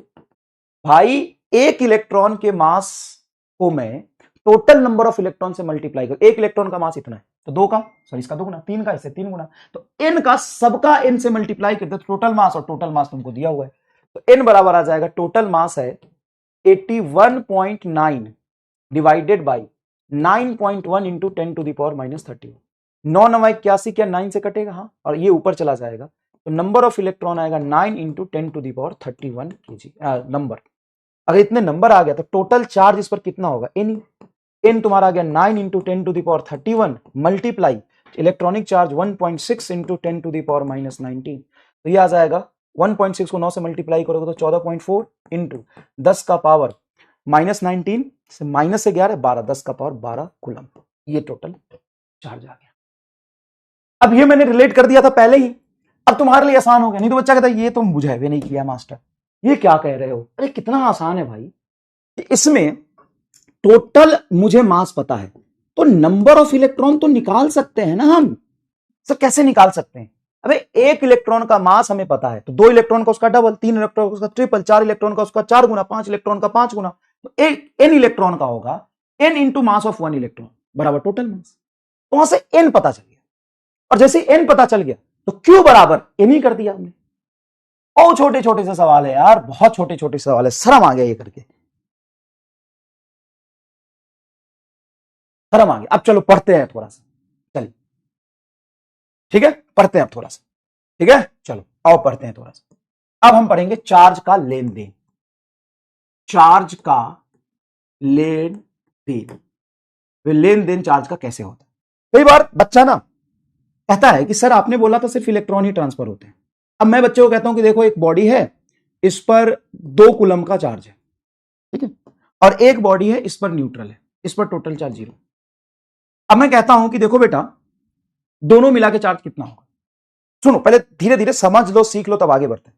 मैंने बोला एक पर चार्ज है 2 कूलम, मेरे एक पर चार्ज है 0, तो दोनों मिला के चार्ज कितना होगा। बच्चा फट से कहता है सर दोनों मिला के 2 कूलम होगा। सर क्यों? क्योंकि Q1 है आपका 2 कूलम और Q2 है 0। Q2 है 0, तो टोटल चार्ज कितना होगा सर? 2 कूलम होगा। ठीक है, अब मैं बच्चे से कहता हूं कि मान लो यहां से 1 कूलम चार्ज मैंने इसको दे दिया उठा के, मैंने एक्स्ट्रा 1 कूलम चार्ज यहां से लेके इसको दे दिया, मैंने एक्स्ट्रा अपने जेब से नहीं दिया, मेरे जेब में चार्ज है ही नहीं, मेरे जेब में नहीं है, मैंने इससे उठा के इसको दिया, तो इस पर कितना चार्ज बचेगा सर? +1 कूलम। और इस पे कितना आ जाएगा सर? 0 था, 1 दिया तो +1 कूलम आ जाएगा। ठीक है, बताओ इसमें कोई दिक्कत नहीं सर? आपके पास तो आप भिखारी आदमी हो और मैं चार्ज का भिखारी हूं, मेरे जेब में चार्ज नहीं है, मेरे हाथ में चार्ज नहीं, मेरे सर पे चार्ज नहीं है। मैंने क्या दिया, यहां से 1 कूलम उठा के इसको दे दिया, तो क्या यहां पे 1 कूलम बचेगा और यहां पे 1 कूलम बचेगा? हाँ, क्या ये आसान है समझना? सर बहुत आसान है। अब बच्चों के मन में एक डाउट आता है, सर क्या?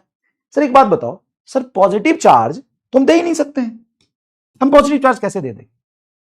हम तो इलेक्ट्रॉन का ट्रांसफर करते हैं हमेशा, हम तो चार्ज तो निगेटिव ही देंगे। अब थम जा, चार्ज का जो झोल है वो सिर्फ इलेक्ट्रॉन के ट्रांसफर से आता है।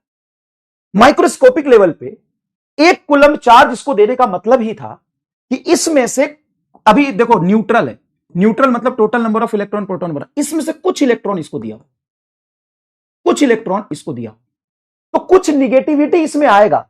एक्सेसनेस ऑफ इलेक्ट्रॉन की वजह से इसका पॉजिटिव चार्ज घट के 1 कूलम हो गया, और इसमें टोटल चार्ज प्रोटॉन और न्यूट्रॉन बराबर था तो इसलिए 0 था, कुछ इलेक्ट्रॉन इधर आ गए तो डिफिशियंसी ऑफ इलेक्ट्रॉन की वजह से पॉजिटिव चार्ज आया, और ये भी पॉजिटिव चार्ज आया। तो माइक्रोस्कोपिक लेवल पे हुआ यही है, यहां से इलेक्ट्रॉन को मैंने यहां दिया, लेकिन इलेक्ट्रॉन देना ये बार बार आपको बोला नहीं जाएगा, आपको ये बोला जाएगा कि मैंने यहां से 1 कूलम पॉजिटिव चार्ज दे दिया, तो इस पर 1 बचा, इस पर 1 बचा, आपको ये कंसीडर करना है। लेकिन अगर हुआ कैसे होगा, तो इलेक्ट्रॉन के ट्रांसफर से ही हुआ होगा।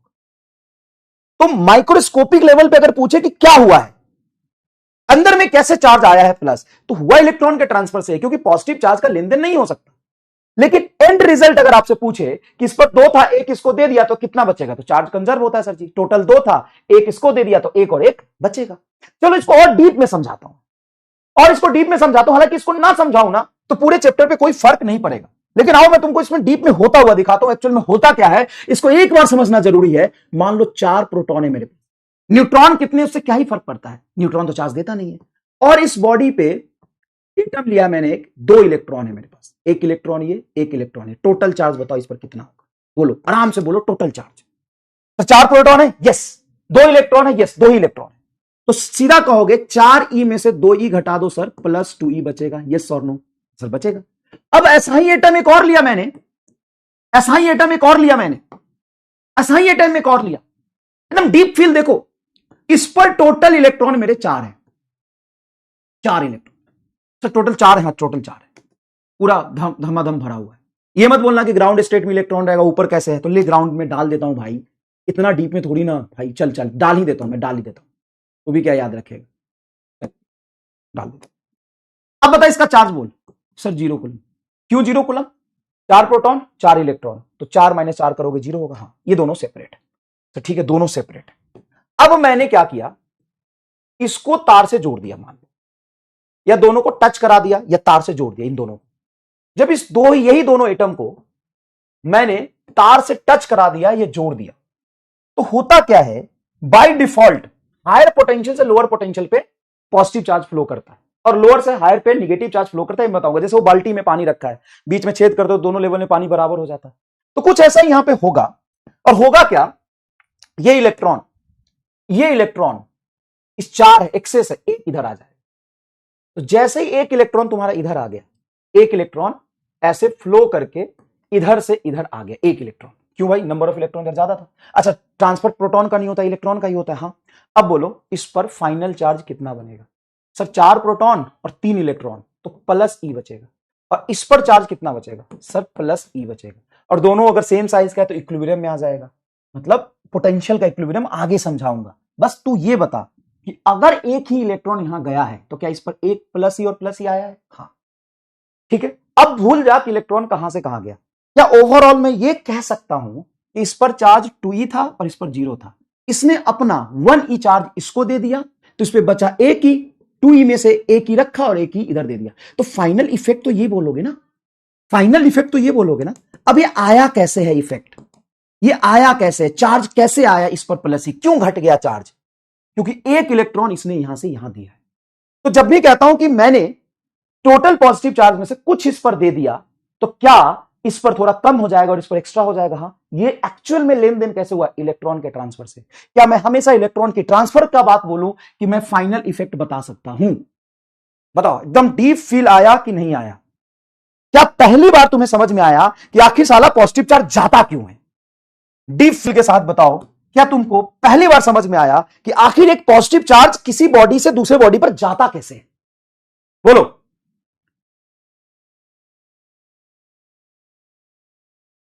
बोलो, क्या तुम्हें पहली बार यह फील आया? अच्छा, इसमें टोटल चार्ज बोलो, टोटल चार्ज बोलो। सर टोटल चार्ज इसमें होगा +2e, 0 तो +2e बचेगा। अच्छा, इसमें टोटल चार्ज बोलो। सर इसमें भी टोटल चार्ज बनेगा +e +2e। क्या टोटल चार्ज कंजर्व है? हाँ। तो क्या कहते हैं हम?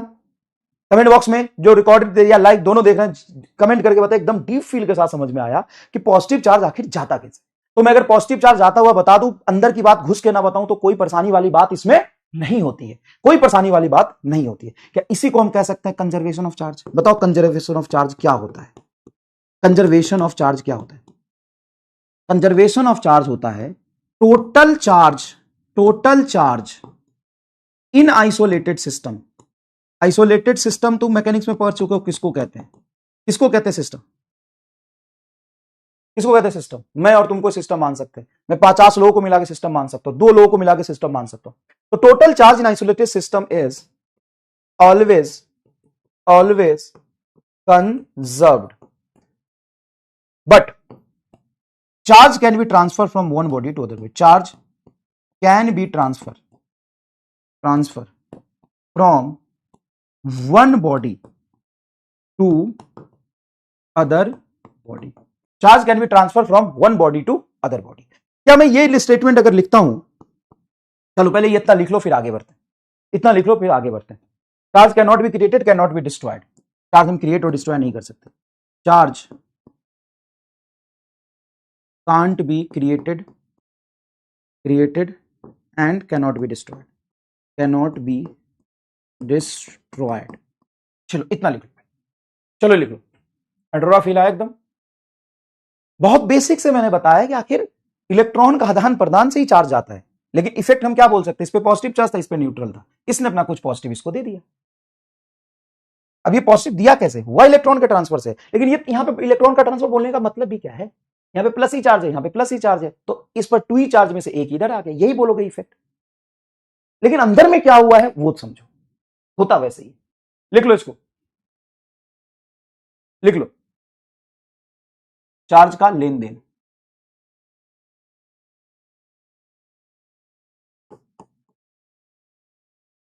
लिख लो,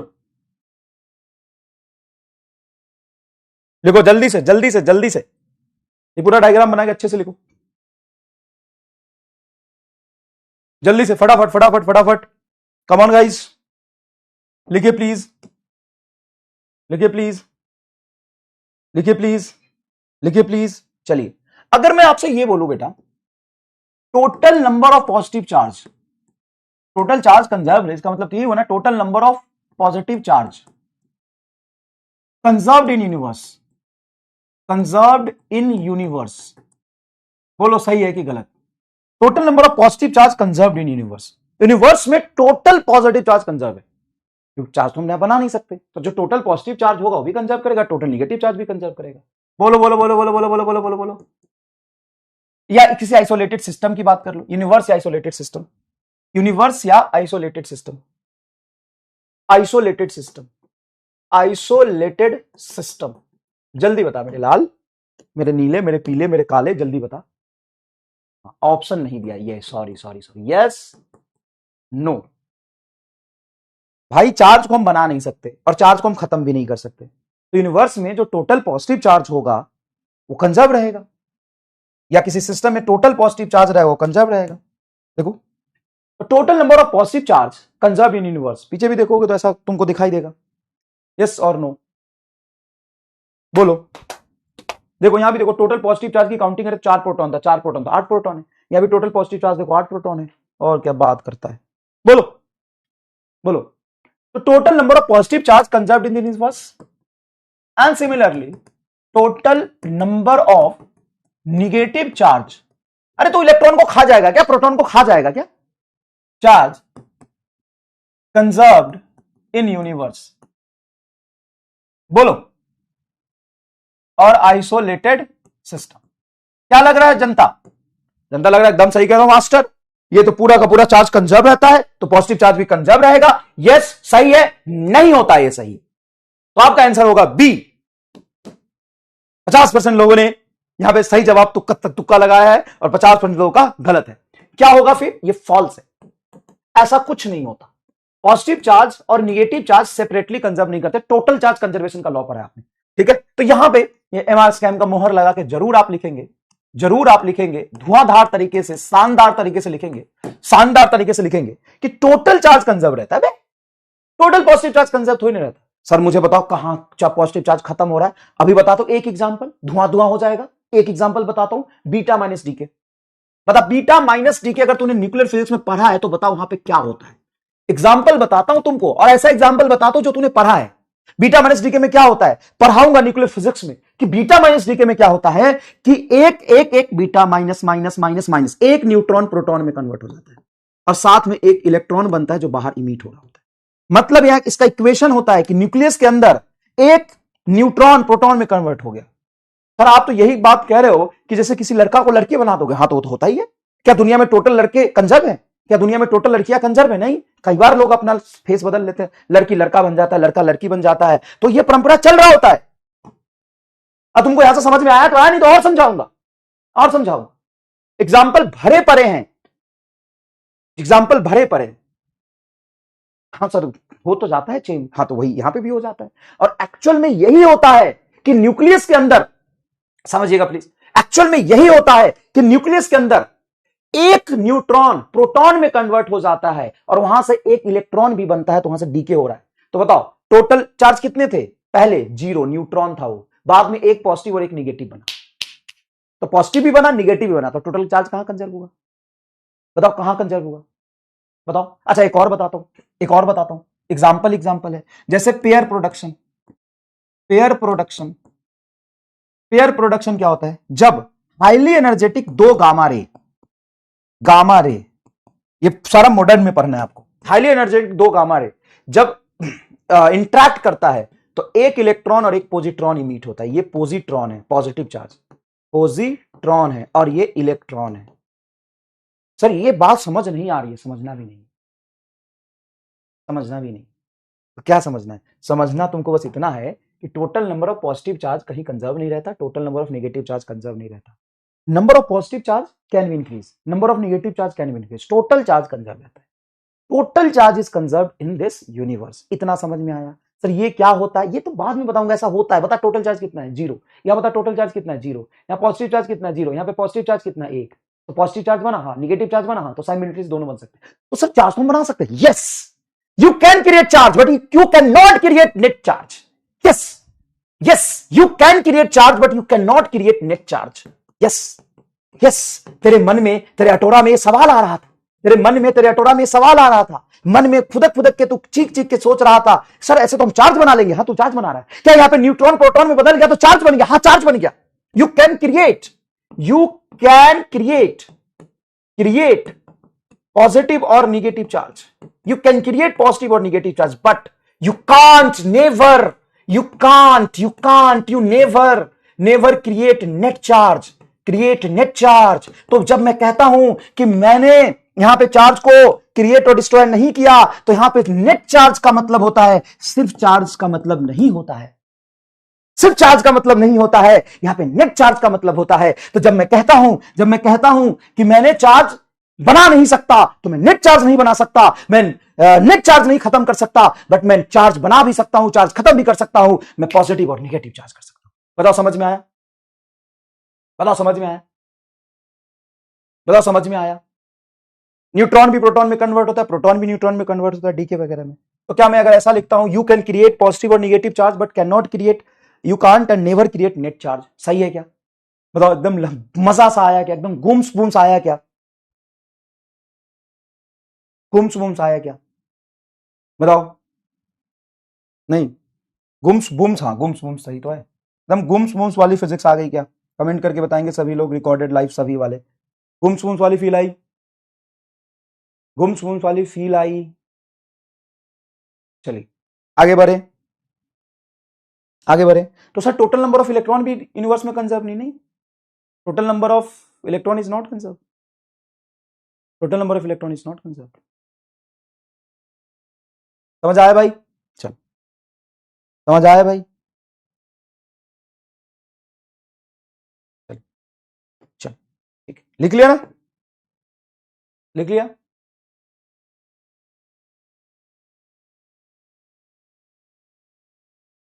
लिख लिया ना, चलो देखो एग्जाम्पल ऑफ कंजर्वेशन और थोड़ा देखना, एग्जाम्पल ऑफ कंजर्वेशन, हालांकि ये बहुत इंपॉर्टेंट नहीं लेकिन थोड़ा फील के लिए समझ लो। एग्जाम्पल ऑफ कंजर्वेशन, जैसे मान लो एक आइसोलेटेड सिस्टम लिया, इस सिस्टम में दो चार्ज बॉडी है A and B, A and B, इस पर चार्ज है +4 कूलम और इस पर चार्ज है +1 कूलम, ठीक है।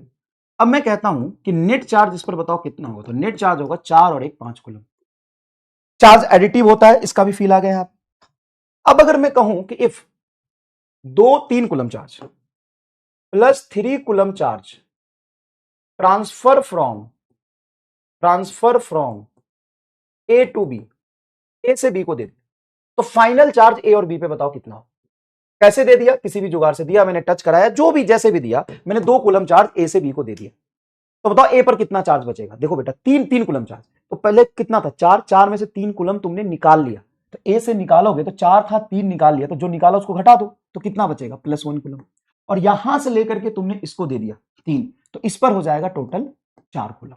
बताओ कोई समस्या नहीं सर, कोई समस्या नहीं। अब बताओ टोटल कितना है, सर नेट तो 5 कूलम भी होगा, तो चार्ज कंजर्व हुआ कि नहीं हुआ, हाँ सर चार्ज कंजर्व हुआ, तो यहां से उठा के उसको दे दी। सर इसी एग्जांपल में बताता हूं, इस एग्जांपल में मान लो कि मैं 2 कूलम देता हूं, +2 कूलम, अगर मैंने +2 कूलम दिया, इस पर 4 था, हाँ 4 था, इसमें 4 चला जाएगा तो कितना बचेगा सर, इसमें से 2 कूलम चला जाएगा तो कितना बचेगा सर, 2 कूलम बचेगा, तो इस पर आ गया तेरा 2 कूलम, इस पर कितना आ गया बोल सर +2 कूलम, और यहां चला गया 2, तो इस पर कितना बचेगा 3 कूलम, इस पर क्या बचेगा +3 कूलम, टोटल बताओ कितना हो गया 5 कूलम। तो ये बहुत भारी भरकम चीज है कि एकदम लल्लू चीज है, पर लल्लू है, लेकिन मैं तुमको एडिटिविक्स नेचर समझा रहा हूं, कंजर्वेशन समझा रहा हूं, तो थोड़ा देख ले बेटा, कोई हार्ड चीज नहीं है, ये सिंपल सिंपल चीज बता। जैसे मान लो ये ए है, ए पर चार्ज है +8 कूलम, यहां पे चार्ज है -5 कूलम, ये बी पर, तो बताओ नेट कितना हो जाएगा सर, नेट +3 कूलम होगा। अब मैं क्या करता हूं कि मैं ए से 7 कूलम चार्ज दूसरे को देता हूं, 7 coulomb charge +7 coulomb charge transfer from A to B, A to B. अब इस पर चार्ज बताओ टोटल कितना कितना बचेगा, सर ये ए है ये बी है, तो हमने 7 कूलम चार्ज लिया था, 8 8 में 7 लिए तो 1 कूलम बचेगा, और इधर 7 चला गया, तो 7 5 12, 7 में -5 जोड़ोगे तो 7 में से 5 2 कूलम आएगा, +2 कूलम, और ये +1 कूलम, तो बताओ टोटल नेट चार्ज कितना हुआ सर, नेट चार्ज हो गया तुम्हारा 2 और 1 3 कूलम। अब मुझे बताओ कि यहां पे टोटल पॉजिटिव चार्ज कंजर्व है क्या, टोटल पॉजिटिव कितना था 8 और नेगेटिव कितना था -5, हाँ -5 नेगेटिव था, पॉजिटिव 8 था, टोटल जोड़ के सिस्टम का कितना आया है सर +3 कूलम। अब मैं इसमें से कुछ चार्ज इसको देता हूं, तो 7 कूलम चला गया, तो 8 में से 7 घटाओ कितना बचेगा 1 कूलम, और इसमें 7 ऐड करोगे तो 7 -5 कितना हो गया 2 कूलम। बताओ क्या दोनों पॉजिटिव चार्ज हो गया, हाँ, क्या टोटल नेगेटिव चार्ज कंजर्व हुआ, बताना, टोटल नेगेटिव चार्ज कंजर्व हुआ नहीं, टोटल पॉजिटिव चार्ज कंजर्व हुआ नहीं, क्या नेट चार्ज कंजर्व हुआ, यस। तो सिस्टम में क्या कंजर्व रहता है, net charge, net charge, net charge, इसी को कंजर्वेशन ऑफ चार्ज कहते हैं। बताओ, अरे यार सर जी एकदम बोर कर रहे हो आप, बोर तो कर रहा हूं, अभी तो बहुत तगड़ी चीज पढ़ाई थी ना, हाँ सर, अभी बोर कर दिया, हाँ सर, अब एक और तगड़ी चीज पढ़ाता हूं, सर क्या बहुत तगड़ी पढ़ाना मास्टर, तगड़ी, एक और तगड़ी चीज पढ़ाता हूं, देख, एक और तगड़ी चीज पढ़ाता हूं, देख, देख, एक और तगड़ी चीज पढ़ाता हूं, देख, देख, एक और तगड़ी चीज क्या, देख भाई, इस पूरे पूरे पूरे पूरे चैप्टर में, इलेक्ट्रोस्टैट में, करंट में, एसी में, कैपेसिटर में, एक कंडक्टर इंसुलेटर की बात चलती रहेगी क्या सर? कंडक्टर इंसुलेटर की बात तो चलती रहेगी, बिना कंडक्टर इंसुलेटर के तो कुछ हो ही नहीं सकता। कंडक्टर इंसुलेटर की तो बात चलती रहेगी। तो आओ समझते हैं कि कंडक्टर और इंसुलेटर आखिर होता क्या है। यही तो हमारा मेन टॉपिक था आज का, कि कंडक्टर क्या होता है गुरुजी।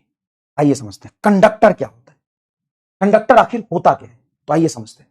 Conductor is a substance have a very large number of free electron, have very large number of free electron. जो इसके वैलेंस में इलेक्ट्रॉन होते हैं वो फ्रीली मूव कर सकते हैं। Sir free electron, free electron, large number of electron, and can allow electricity, can allow flow of charge, flow of charge, and flow of charge को क्या बोलते हैं? इलेक्ट्रिसिटी बोलते हैं। क्या बोलते हैं? इलेक्ट्रिसिटी बोलते हैं। ये चार्ज के फ्लो को अलाउ कर सकता है ना। इसके पास खूब ज्यादा फ्री नंबर ऑफ इलेक्ट्रॉन्स होते हैं। अब ये जो फ्री इलेक्ट्रॉन्स होते हैं, जो इस पर इलेक्ट्रॉन इधर उधर भाग सकता है, वो रहता कहां है? जो फ्री इलेक्ट्रॉन है वो उसके सरफेस पर रहता है कि चुपचाप उसके वॉल्यूम में अंदर घूम रहा? सर न्यूट्रल है। हाँ, न्यूट्रल बॉडी में न्यूट्रल कंडक्टर लिया, तो न्यूट्रल में तो पॉजिटिव चार्ज भी, हाँ तो पॉजिटिव न्यूक्लियस के अंदर होंगे। तो न्यूट्रल में ही पॉजिटिव तो न्यूक्लियस के अंदर रहेंगे। 1 2 3 4 5 6 7 बनाए तो 7 पॉजिटिव बना लेते। 1 2 3 4 5 6 7, इसमें भी 7 बना लेते। 1 2 3 4 5 6 7। तो जो इलेक्ट्रॉन फ्री रहता है वो कहां फ्री रहता है, कहां घूमता है? That free electron move to free in surface of the conductor और इनसाइड। बताओ ए आएगा या बी आएगा? जल्दी सेलेक्ट करके बताओ, ऑप्शन तुम्हारे सामने है। कंडक्टर क्या होता है? कंडक्टर के जो इलेक्ट्रॉन्स होते हैं वो फ्री टू मूव होते हैं, इधर उधर भाग रहे होते हैं। हाँ सर, इधर उधर ऐसे ऐसे ढमना रहे होते हैं। यस, और वो चार्ज के फ्लो को अलाउ कर सकता है। मतलब चार्ज एक जगह से दूसरी जगह तो अपने आप जा सकता है। सर जा सकता है, चार्ज अपने आप से जा सकता है। तो चार्ज के फ्लो को इलेक्ट्रिसिटी को अलाउ करता है। Have large number of electrons होते हैं, has large number of electrons होते हैं। अब मुझे बताओ ये जो फ्री इलेक्ट्रॉन्स होते हैं आखिर रहते कहां है? सरफेस पर, न्यूट्रल कंडक्टर बोलो, सरफेस पर कि वॉल्यूम के अंदर, या दोनों जगह पे? बोथ, सी बोथ सर, कहीं भी हो सकते हैं बोथ। फिर से बोल कर रहा हूं, मुझे तो लगता है कि जो चार्ज रहते हैं वो सरफेस पर ही तो रहते हैं कंडक्टर के। तो हमने पढ़ा वो ए आना चाहिए आंसर। देखो 67% लोगों ने ए बोला, एकदम सही। लेकिन मैं अगर बोथ ऑप्शन दूं तो क्या आ जाएगा, मैं ये देखना चाहता हूं। ठीक है, तो मैं एक बार और पोल करा रहा हूं। जो फ्री इलेक्ट्रॉन्स होते हैं वो कहां रहते हैं? सरफेस पर, अंदर में, कि बोथ, ऑन सरफेस और inside? Free electrons of conductor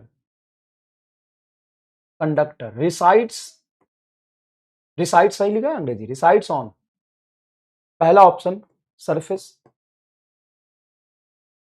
दूसरा ऑप्शन इनसाइड, सी ऑप्शन में इनसाइड और सरफेस, में इनसाइड एंड सरफेस। सरफेस भी जा सकते, फ्री इलेक्ट्रॉन कहीं भी जा सकते, बताइए कहां होगा? तो ये छोटा सा मैंने आपको सवाल दिया है और थोड़ा समय भी दे रहा हूं आपको सोचने के लिए कि आप मेमोराइज कर पाए। आपने थोड़ा पढ़ा हुआ है, आप ड्रॉपर हो, आप केमिस्ट्री भी पढ़े हो, आप सब कुछ पढ़े हो, तो आप जानते हो थोड़ा, ठीक है ना। तो इसलिए मैंने आपको खुला ऑप्शन दिया है और आपने जो जवाब दिया था एक, वो बिल्कुल गलत है 67% लोगों का। ये आज स्कैम डे बन गया है भाई तुम्हारे साथ। क्या हो रहा है ये? माँ मैं नहीं पढ़ूंगा, माँ मास्टर खराब है, माँ मैं घर जा रहा हूं, माँ मैं नहीं पढ़ूंगा। एक्चुअल में बी आंसर होगा बेटा, और बी 9% लोगों ने दिया और यहां पे 71% लोगों ने ये दिया है। 71% लोग कह रहे हैं कि जो फ्री इलेक्ट्रॉन होता है सर सरफेस पे घूमता है। क्या भाई, सरफेस पे उसको कुछ दिख रहा है क्या जिसके चक्कर में उस सरफेस पर मंडराएगा? नहीं, 9% लोगों ने इनसाइड जवाब दिया है। यही 9% लोग एक्चुअल में सही है। थोड़ा सा तुक्का जवाब दिया। अब ऐसा क्यों होता है समझिएगा। मैंने neutral conductor resides on the free electron of neutral लिखा है, न्यूट्रल कंडक्टर। तो जो फ्री इलेक्ट्रॉन होते हैं न्यूट्रल कंडक्टर,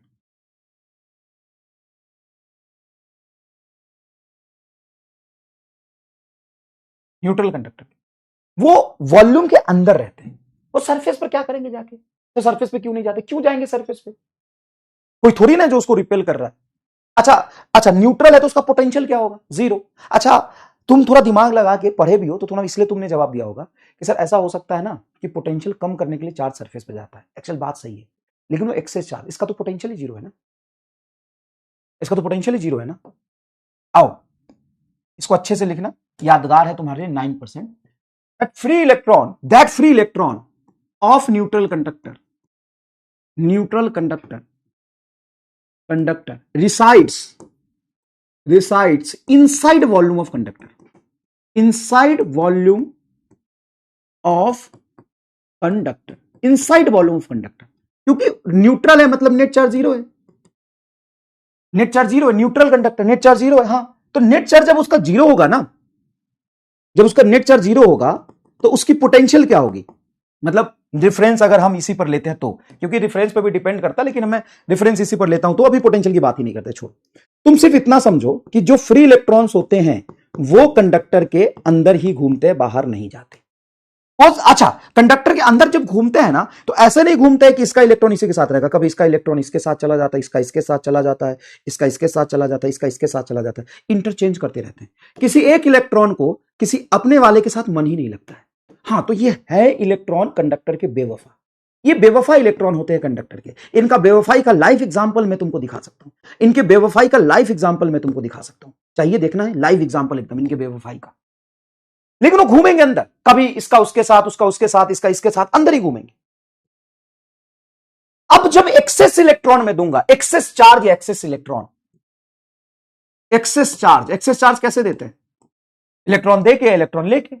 तो excess charge resides on surface of conductor, surface of conductor. क्यों जाता है सर? फ्री चार्ज इलेक्ट्रॉन नहीं गया था जब न्यूट्रल था, तो जब एक्स्ट्रा चार्ज करेंगे तो एक्स्ट्रा चार्ज सरफेस पर क्यों रहेगा? To minimize potential, to minimize potential. इसका रीजन यह है जो हम अगले चैप्टर में पढ़ेंगे। मिनिमाइज पोटेंशियल अगले चैप्टर में पढ़ेंगे, अभी नहीं पढ़ेंगे बेटा हम। लेकिन मिनिमाइज पोटेंशियल, पोटेंशियल को कम करने के लिए ऐसा होता है, ये समझाऊंगा। रीजन भी लिख दिया, वो बाद में समझाऊंगा। लेकिन जब आप इस पर नेट चार्ज, अगर मान लो तुमने कुछ निगेटिव दिया है, तो जो न्यूट्रल वाला है वो तो अंदर ही रहेगा, इसको एक्स्ट्रा जो दिया है ना वो बाहर है, एक्स्ट्रा जो दिया वो बाहर आएगा। या मान लो एक्स्ट्रा पॉजिटिवली चार्ज कंडक्टर है, तो पॉजिटिवली चार्ज कंडक्टर, तो जो एक्स्ट्रा दिया है वो सरफेस पर रहेगा। जो इसका फ्री इलेक्ट्रॉन था वो न्यूट्रल वाला वो अंदर न्यूट्रलाइज करके रखेगा। अच्छा, मान लो एक्सेस चार्ज तुम किसी कंडक्टर पॉजिटिव पॉजिटिव बाहर बना देते हो, तो क्या अंदर उसके चार्ज ही नहीं होता? होता है। जितना पॉजिटिव होता है उतना निगेटिव होता है, जितना पॉजिटिव होता है उतना निगेटिव होता है। अब यहीं पे अगर मैं तुम्हें इंसुलेटर का बताऊं कहानी, तो इंसुलेटर क्या होता है? इंसुलेटर क्या होता है? Does not allow flow of charge, does not allow flow of charge, allow flow of charge, allow. 1 घंटे भी नहीं पढ़ाने दोगे क्या बेटा? 9 बजे, 9:05 में तो तुमको पढ़ाना शुरू किया है, 9:05 में तुमको पढ़ाना शुरू किया। Does not allow flow of charge. Homework कराया, मेरी गलती है कि मैंने होमवर्क करा दिया, मुझे आंसर मार्क करके दे देना चाहिए। मैंने तुम सबके बारे में सोचा, थोड़ा भाईचारा निभाया, तो इसमें मेरी गलती हो गई। मैं अगली बार से नहीं करूंगा, मैं मार्क करके दे दूंगा, आंसर नहीं बताऊंगा, मैं डिस्कस नहीं करूंगा। Does not allow flow of charge, ये चार्ज को अलाउ नहीं करता। Does not have free charge, does not have free charges, bounded charges होते हैं, bounded charge, have bounded charge, have bonded charge, bonded charge. इसके electron जो होते हैं वो बॉन्डेड होते हैं, फिक्स होते हैं। 9:05 से पढ़ाना शुरू किया, मेरी गलती की मैंने होमवर्क डिस्कस किया भाई, सॉरी। मैं खत्म ही कर देता हूं क्लास, कोई बात नहीं। अब देख, थोड़ा थोड़ा सा कंडक्टर इंसुलेटर तो बता दूं, जो बीच टॉपिक है वो तो कर दूं, बीच टॉपिक है वो तो कर दूं, वो भी छोड़ दूं बीच में ही, बीच में वो भी छोड़ दूं क्या?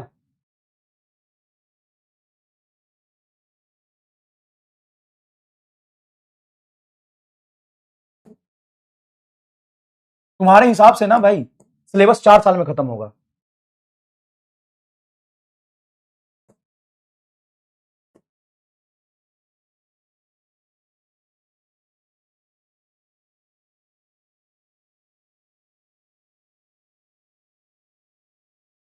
हाँ, मैं वो देख रहा था, सिमुलेशन इसका निकाल रहा था, रुक जा एक बार।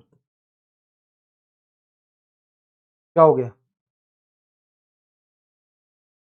लो भाई, बोर्ड हैंग कर गया, नजर लग गई तुम्हारी, हो गया काम, हो गया, खत्म। अब पढ़ा ही नहीं पाऊंगा।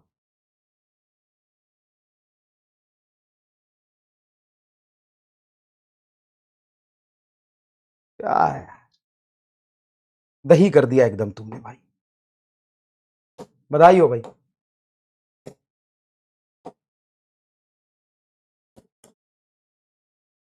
हो गया, बहुत बहुत बधाई हो बेटा।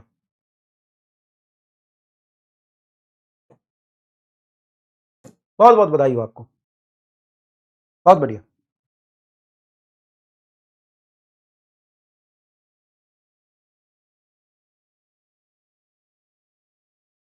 चलिए,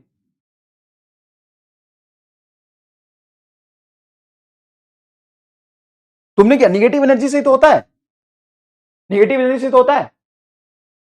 हमने क्या, हाँ तूने किया है, ये सब निगेटिव एनर्जी का नतीजा है, and you are the source of negative energy. Sign in, देखो अब सब कुछ नहीं चलेगा आज, कंडक्टर इंसुलेटर का कोई कहानी नहीं चलेगा। बहुत सुंदर सिमुलेशन एक आता है जो मैं तुमको दिखाना चाहता, जिसमें तुमको इलेक्ट्रॉन के कंडक्टर का वेवफाई लाइव दिख जाता। कंडक्टर का फील्ड लाइन नहीं है,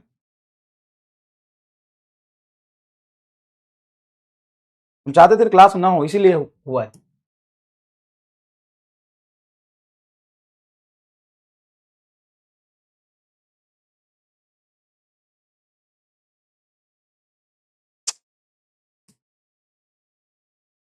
चला गया,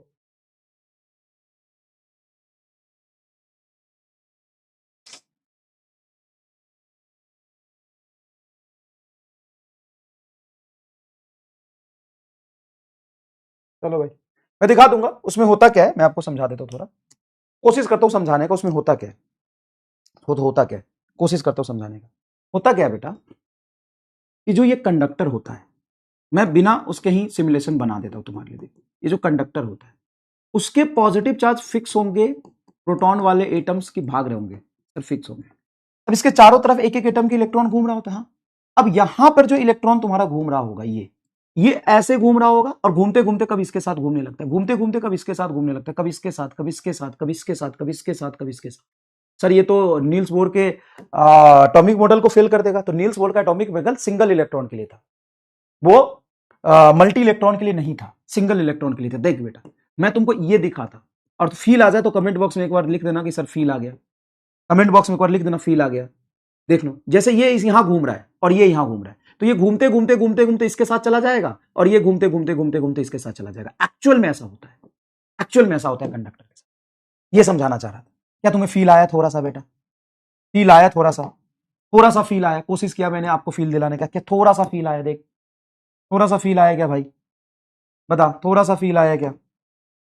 होता क्या है, होता क्या है, तो एक्चुअल में अंदर का पिक्चर, ये सिमुलेशन से मैं तुम्हें दिखाता, सिमुलेशन से मैं तुम्हें दिखाता, ये इलेक्ट्रॉन यहां पे घूम रहा है, घूम रहा है, घूम रहा है, फिर इसके साथ जाके घूमने लगता है। ये इलेक्ट्रॉन जो यहां घूम रहा है, फिर यहां इसके साथ घूमने लगता है, फिर इसके साथ इसका मन भर जाता है तो यहां चला जाता है, फिर ये इलेक्ट्रॉन इसके साथ घूमने लगता है, फिर ये इलेक्ट्रॉन इसके साथ घूमने लगता है। देखो कंडक्टर के गांव की कहानी, कंडक्टर के गांव का कहानी कैसा है सर, ये तो कौन किसका है पता नहीं चल रहा, हाँ पता नहीं चल रहा है। तो this is the picture of conductor, this is the picture of conductor. अच्छा, एक मिनट, यहां से तुमको ये भी फील आ गया कि फिर इलेक्ट्रॉन अंदर ही होगा, बाहर थोड़ी ना रहेगा। यस, देखो तुम कितने बड़े गलती किए थे, कितना बड़ा गलती किए थे। ये फ्री इलेक्ट्रॉन कहां रहेगा सर, अंदर रहेगा। देखो नेट चार्ज 0 है, ये फ्री इलेक्ट्रॉन अंदर रहेगा। क्या इसका भी फील आ गया ना, इसका भी तो फील आ गया, फ्री इलेक्ट्रॉन सरफेस पर थोड़ी ना जाएगा, ये फ्री इलेक्ट्रॉन अंदर ही रहेगा, फ्री इलेक्ट्रॉन अंदर ही रहेगा। रुको, रुपेश सर को कॉल लगाता हूं मैं, रुक जा, लगाता हूं मैं रुपेश सर को कॉल।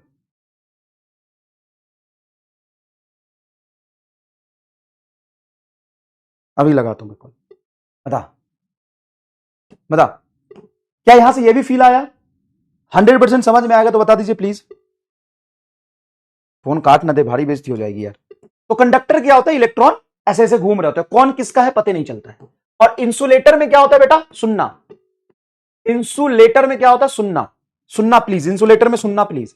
इंसुलेटर में क्या होता है कि जो इसके एटम होते हैं, हेलो हेलो सर, सर आप यकीन में लाइव हो, बोटनी पढ़ा दो, पढ़ा दो, पढ़ा दो, बोटनी पढ़ा दो। ये तो मेरा सौभाग्य है सर, आप आपने मुझे कॉल किया और मैं लाइव आ गया। आप यकीन बैच में लाइव हो सर, इनको बोटनी पढ़ाओ सर, ये दिमाग खा रहे कह रहे बोटनी पढ़ना है, पढ़ा दो सर इनको जल्दी, पढ़ा दो, पढ़ा दो इनको, पढ़ा दो सर, पढ़ा दो इनको, खत्म करो पढ़ा के सर, क्या आप भी यार। सर आज सिलेबस ही खत्म कर देते ना, आज इनको अभी मोबाइल पे पढ़ाई खत्म कर दो, मोबाइल स्टडी होगा इनका आज। मोबाइल पर। हाँ, अगर पढ़ाने के लिए एक्स्ट्रा क्लास लेनी पड़ेगी? नहीं नहीं, अरे मोबाइल पे खत्म हो जाएगा, समझदार बच्चे पढ़ लेते हैं, ये मोबाइल पे सारा काम कर लेते तो पढ़ाई क्या चीज है। फर्टिलाइजेशन करना है सर आज तो, फर्टिलाइजेशन पॉलिनेशन। फ्लावरिंग प्लांट में हाँ वो तो मैं नहीं पढ़ा देता हूँ, फिर आप रेस्ट करो सर, कोई दिक्कत नहीं, ये रेस्ट करो, रेस्ट करो सर। ओके सर, सुनो सुनो सुनो सो सर, 5-10 मिनट आगे कर लो ना यार क्लास, क्या आप भी यार गुस्सा कर रहे हो। ठीक है, हाँ 5-10 मिनट कर लो यार, 10-15 कर ले, 10-15। 15 सर जी 15। आप इतना प्रिसाइज कैसे हो रहे हो सर, 15 कर लो सर, 15 कर लो, ठीक रहता है यार। हाँ यार आप भी ठीक यार। है, तो आप कितने बजे की करें? आप कर लो ना आराम से, 10-15 कर लो, 15 मैं छोड़ दूंगा 2-3 मिनट पहले, और ये कर लेंगे लगातार क्लास, कोई दिक्कत नहीं। ठीक है ठीक है सर, सर, ओके सर, धन्यवाद। खा पी लो सर, खा पी लो, खा पी लो, ठीक है। चलो, तो मैं यहाँ पे अगर लिखता हूं, मैं यहाँ पे लिखता हूं कंडक्शन इन फ्लावरिंग प्लांट, तो उसमें क्या होता है कि लोअर पोटेंशियल पोटेंशियल पे प्लांट के लिए वाटर चढ़ता है, ये सबको पता है। चलो यहाँ कंडक्टर देख लो, तो इसमें किसका इलेक्ट्रॉन कौन है पता नहीं चलता, लेकिन इलेक्ट्रॉन अंदर में ही घूमता रहेगा। किसका फ्री इलेक्ट्रॉन कौन है पता नहीं चलता, इतना डीप में जाने की जरूरत नहीं, छोड़ो यार, तुम ये समझो फ्री इलेक्ट्रॉन अंदर ही रहेगा। Free electron inside volume freely move करेगा, फ्रीली मूव करेगा, इनसाइड वॉल्यूम फ्रीली मूव करेगा, करेगा लेकिन इनसाइड वॉल्यूम करेगा, करेगा लेकिन इनसाइड वॉल्यूम करेगा। वनली एक्सेस चार्ज सरफेस पर जाता है, वनली एक्सेस चार्ज सरफेस पर जाता है, वनली एक्सेस चार्ज सरफेस पर रहता है, चार्ज सरफेस पर रहता है, सरफेस पर रहता है, वनली एक्सेस चार्ज सरफेस पर रहता है। इसका जो है ना, ये बॉन्डेड इलेक्ट्रॉन है, bonded electron, bonded electron of insulator volume के अंदर रहेगा, वॉल्यूम के अंदर रहेगा, बट फ्री मूव नहीं करेगा, बट फ्री मूव नहीं करेगा, आहा, फ्री मूव नहीं करेगा, क्योंकि वो चार्ज का फ्लो अलाउड नहीं करता। बस, तो बताओ कंडक्टर हो या इंसुलेटर, फ्री इलेक्ट्रॉन हो या बॉन्डेड इलेक्ट्रॉन, रहता कहां है? अंदर में। कंडक्टर हो या इंसुलेटर, बॉन्डेड हो या फ्री इलेक्ट्रॉन हो, रहना सबको कहां है? अंदर। कंडक्टर हो या इंसुलेटर, कंडक्टर हो या इंसुलेटर, बॉन्डेड हो या फ्री इलेक्ट्रॉन, रहना कहां है? सबको अंदर। रहना कहां है? सबको अंदर। बॉन्डेड हो या फ्री इलेक्ट्रॉन, कंडक्टर हो या इंसुलेटर, रहना कहां है? सबको अंदर। लिखना कमेंट में इस बात को, प्लीज लिखना कमेंट में इस बात को कि बॉन्ड कंडक्टर हो या इंसुलेटर, फ्री हो या बॉन्डेड, रहना कहां है? सबको अंदर में। जब तक एक्सेस चार्ज नहीं आता, न्यूट्रल कंडक्टर की बात हो रही है। एक्सेस चार्ज कंडक्टर पे निगेटिव हो तो भी बाहर, पॉजिटिव हो तो भी बाहर, एक्स्ट्रा चार्ज बाहर रहता है, एक्स्ट्रा चार्ज बाहर रहता है। कंडक्टर हो या इंसुलेटर, कंडक्टर हो इंसुलेटर, बॉन्डेड हो या फ्री, सबको रहना अंदर ही है, सबको रहना अंदर ही है, सबको रहना अंदर ही है। बात समझ में आया? बात समझ में आया? सबको रहना अंदर ही है। कंडक्टर हो या इंसुलेटर, बॉन्डेड हो या फ्री, सबको रहना अंदर ही है। कंडक्टर हो या इंसुलेटर, बॉन्डेड हो या फ्री, सबको रहना अंदर ही है, सबको रहना अंदर ही है। समझ में आएगा? समझ में आएगा? कॉल पंकज, हाँ सब कॉल ही लगाओ, पढ़ाना छोड़ के कॉल ही लगाता हूं ना। देखो, अब मान लो मैं 3 तरह का कंडक्टर बनाता हूं। एक है तुम्हारा सॉलिड कंडक्टर, सॉलिड है भाई, सॉलिड, सॉलिड कंडक्टर। एक है तुम्हारा thick conductor, thick hollow conductor. Thick hollow conductor कैसन होता है? वो थिक हॉलो कंडक्टर ऐसा होगा कि अंदर से खाली लेकिन ये थोड़ा परत मोटा। एंड एक है हॉलो कंडक्टर। तो 3 तरह का तुम्हारा कंडक्टर होता है गुरु। न्यूट्रल है तो न्यूट्रल में जितना पॉजिटिव उतना निगेटिव तो बनाने की जरूरत नहीं। और वैसा ही आपका 3 तरह का इंसुलेटर होगा, 3 तरह का इंसुलेटर होगा। 3 तरह का क्या होगा? इंसुलेटर होगा। इंसुलेटर को नॉन मेटल भी कहते हैं, को नॉन मेटल भी कहते हैं, को नॉन मेटल भी कहते हैं। देखो, ये सॉलिड, ये थिक और ये हॉलो, ये सॉलिड, ये है थिक, ये हॉलो। लेकिन ये कैसा है? कंडक्टिंग है और ये इंसुलेटिंग। जब मैं इस पर एक्स्ट्रा चार्ज दूंगा तो कहां आएगा एक्स्ट्रा चार्ज? कहां आएगा एक्स्ट्रा चार्ज? सर इसको एक्स्ट्रा चार्ज दोगे तो कंडक्टर पर एक्सेस चार्ज उसके सरफेस पर रहता है, यहां रहेगा। तो ये चार्ज्ड कंडक्टर है। क्या है? Charged conductor. एक्स्ट्रा चार्ज दिया है मतलब ये है चार्ज्ड कंडक्टर। ठीक है, चार्ज कंडक्टर। इसमें एक्स्ट्रा दूंगा तो भी इसके सरफेस पर जाएगा बेटा। चार्ज एक्स्ट्रा दिया, अंदर में वैक्यूम में कोई चार्ज नहीं रखा। ऐसा मतलब कि यहां पे एक चार्ज रख दिया, इंडक्शन नहीं करा रहे, कंडक्टर को चार्ज दे रहे। एक्सेस चार्ज कहां जाएगा? सरफेस पे। यहां पे कंडक्टर को चार्ज देंगे तो कहां जाएगा? इसके भी सरफेस पे देखिए, हॉलो कंडक्टर है। अब देखो, यहां पे मटेरियल है नहीं, सॉरी सॉलिड कंडक्टर, यहां पे मटेरियल है तो भी चार्ज रखोगे तो सरफेस पर भाग जाएगा। यहां पे मटेरियल है, यहां पे चार्ज रखोगे सरफेस पर भाग जाएगा। यहां पे मटेरियल तो है नहीं, सरफेस पर ही सारा मटेरियल है, तो चार्ज कहां पे रहेगा? सरफेस पर रहेगा, कोई दिक्कत नहीं। अब एनसीईआरटी का लाइन है, एनसीईआरटी कहता है इंसुलेटर में एक बात कि excess charge given to insulator, excess charge कभी ऐसा असर्शन रीजन आ जाए तो एनसीईआरटी की बहुत इंपॉर्टेंट लाइन आपको पता होना जरूरी है। Excess charge given to insulator, given to insulator, insulator remains there where it is placed, where it is placed, where it is placed। अगर तुम एक्स्ट्रा चार्ज इंसुलेटर को देते हो तो वहीं रह जाता है जहां पे रखते हो, क्यों? क्योंकि वो फ्लो अलाउ नहीं करता है। लेकिन कंडक्टर को दोगे तो कंडक्टर का एक्स्ट्रा चार्ज, ये नेट एक्स्ट्रा नहीं था, एक्स्ट्रा चार्ज सरफेस पे जाए, कंडक्टर का एक्स्ट्रा चार्ज सरफेस पे जाए, ठीक है। अब देखो इंसुलेटर को तुम चार्ज देते हो तो ऐसा भी हो सकता है कि इंसुलेटर को तुमने चार्ज दिया, इंसुलेटर का चार्ज तारा यहीं पे रख दिया तो यहीं पे रह जाएगा, लेकिन इसका कोई मतलब नहीं ना, स्टडी ऐसे थोड़ी ना करोगे। तुम चार्ज दोगे तो यूनिफॉर्मली चार्ज दोगे। तो जब तुम चार्ज इंसुलेटर को दोगे, चार्ज इंसुलेटर पढ़ोगे तो चार्ज अगर तुम यहां देते हो तो यहीं रहेगा, यहां रख दोगे यहां रहेगा, यहां रहेगा, यहां रहेगा, यहां रहेगा, तो जहां रख दोगे वहां पे चार्ज रह जाएगा। तो अंदर में रखोगे तो अंदर में भी रहेगा, बाहर में रखोगे बाहर में रहेगा। तो इस तरीके से चार्ज कंडक्टर तुम्हारा सॉलिड इंसुलेटर ऐसा दिखाई देगा, सॉलिड इंसुलेटर, सॉलिड इंसुलेटर। इसमें सब जहां देंगे वहां रहेगा, ऐसे रहेगा। क्या तुमको फर्क समझ में आ रहा है? बहुत neat and clean and crystal clear. क्या डायग्राम में बना रहा हूं? क्या डायग्राम में बना रहा हूं? Neat clean and crystal and clear diagram बना रहा हूं। यहां रहोगे तो यहां रहेगा। अब एक खूबसूरत बात तुम पढ़ना चाहोगे, खूबसूरत बात, तन बदन में आग लगा दे ऐसी बात पढ़ना चाहोगे? फिर बताओ कुछ। मान लो कि मैं इसके सेंटर से कहीं स्मॉल आर डिस्टेंस पे यहां पे इलेक्ट्रिक फील्ड लिखने जाऊं, या इसके सेंटर से कहीं स्मॉल आर डिस्टेंस पे यहां पे इलेक्ट्रिक फील्ड लिखने जाऊं, या कहीं यहां से स्मॉल आर डिस्टेंस पे इलेक्ट्रिक फील्ड लिखने जाऊं, तो है तीनों कंडक्टर ही, लेकिन उस कंडक्टर में ये सॉलिड कंडक्टर है, ये थिक हॉलो कंडक्टर है, और ये हॉलो कंडक्टर। तो तुम सेंटर से स्मॉल आर डिस्टेंस पे सब जगह पे चार्ज सेम ही, इलेक्ट्रिक फील्ड सेम ही आएगा, तो सेम ही आएगा। तो जब मैं तुमसे कल को इलेक्ट्रिक फील्ड पढ़ाने बैठूंगा, बोलूंगा सॉलिड का इलेक्ट्रिक फील्ड, हॉलो का इलेक्ट्रिक फील्ड, थिक हॉलो का इलेक्ट्रिक फील्ड, ये निकालो, तो तुम ये सब सुन के बोलोगे क्या यार मास्टर, क्या यार मास्टर, क्या फालतू बातें कर रहे हो। ये हॉलो का इलेक्ट्रिक फील्ड, सॉलिड का इलेक्ट्रिक फील्ड, ये सब वो सब इलेक्ट्रिक फील्ड सॉलिड हॉलो पे डिपेंड ही नहीं करता, बकवास बात है। वो सिर्फ चार्ज के डिस्ट्रीब्यूशन पे डिपेंड करता। मतलब इसके सेंटर से आर डिस्टेंस पर जाके इलेक्ट्रिक फील्ड देखूंगा, इसके सेंटर से आर डिस्टेंस पर देखूंगा, इसके सेंटर से आर डिस्टेंस पर देखूंगा, तो चाहे सॉलिड स्फीयर हो, सॉलिड कंडक्टिंग स्फीयर हो, या हॉलो कंडक्टिंग स्फीयर हो, या थिक कंडक्टिंग स्फीयर हो, हर जगह इलेक्ट्रिक फील्ड सेम ही रहेगा। अच्छा, इसके सेंटर से आर डैश डिस्टेंस पर यहां देखोगे, इसके सेंटर से आर डैश डिस्टेंस पे यहां देखोगे, इसके सेंटर से आर डैश डिस्टेंस पे यहां देखोगे, तो क्या ये फालतू बात नहीं है कि सॉलिड है कि थिक है कि हॉलो है? क्या ये फालतू और बाहियात बातें हैं? हाँ सर, इलेक्ट्रिक फील्ड इस बात पे तो डिपेंड ही नहीं करता है कि सॉलिड है कि हॉलो है, कि थिक सॉलिड कंडक्टर है, या कंडक्टिंग हॉलो स्फीयर है, या सॉलिड कंडक्टिंग स्फीयर है, या थिक कंडक्टिंग स्फीयर है। ये तो फालतू बातें हैं, इस बात पे तो डिपेंड ही नहीं करता। इलेक्ट्रिक फील्ड तो चार्ज डिस्ट्रीब्यूशन पे डिपेंड करती है। अगर चार्ज डिस्ट्रीब्यूशन सेम है तो इलेक्ट्रिक फील्ड का पैटर्न सेम होगा। Electric field conducting, non conducting, solid sphere का होना ना होना, इस बात पे तो डिपेंड ही नहीं करता है।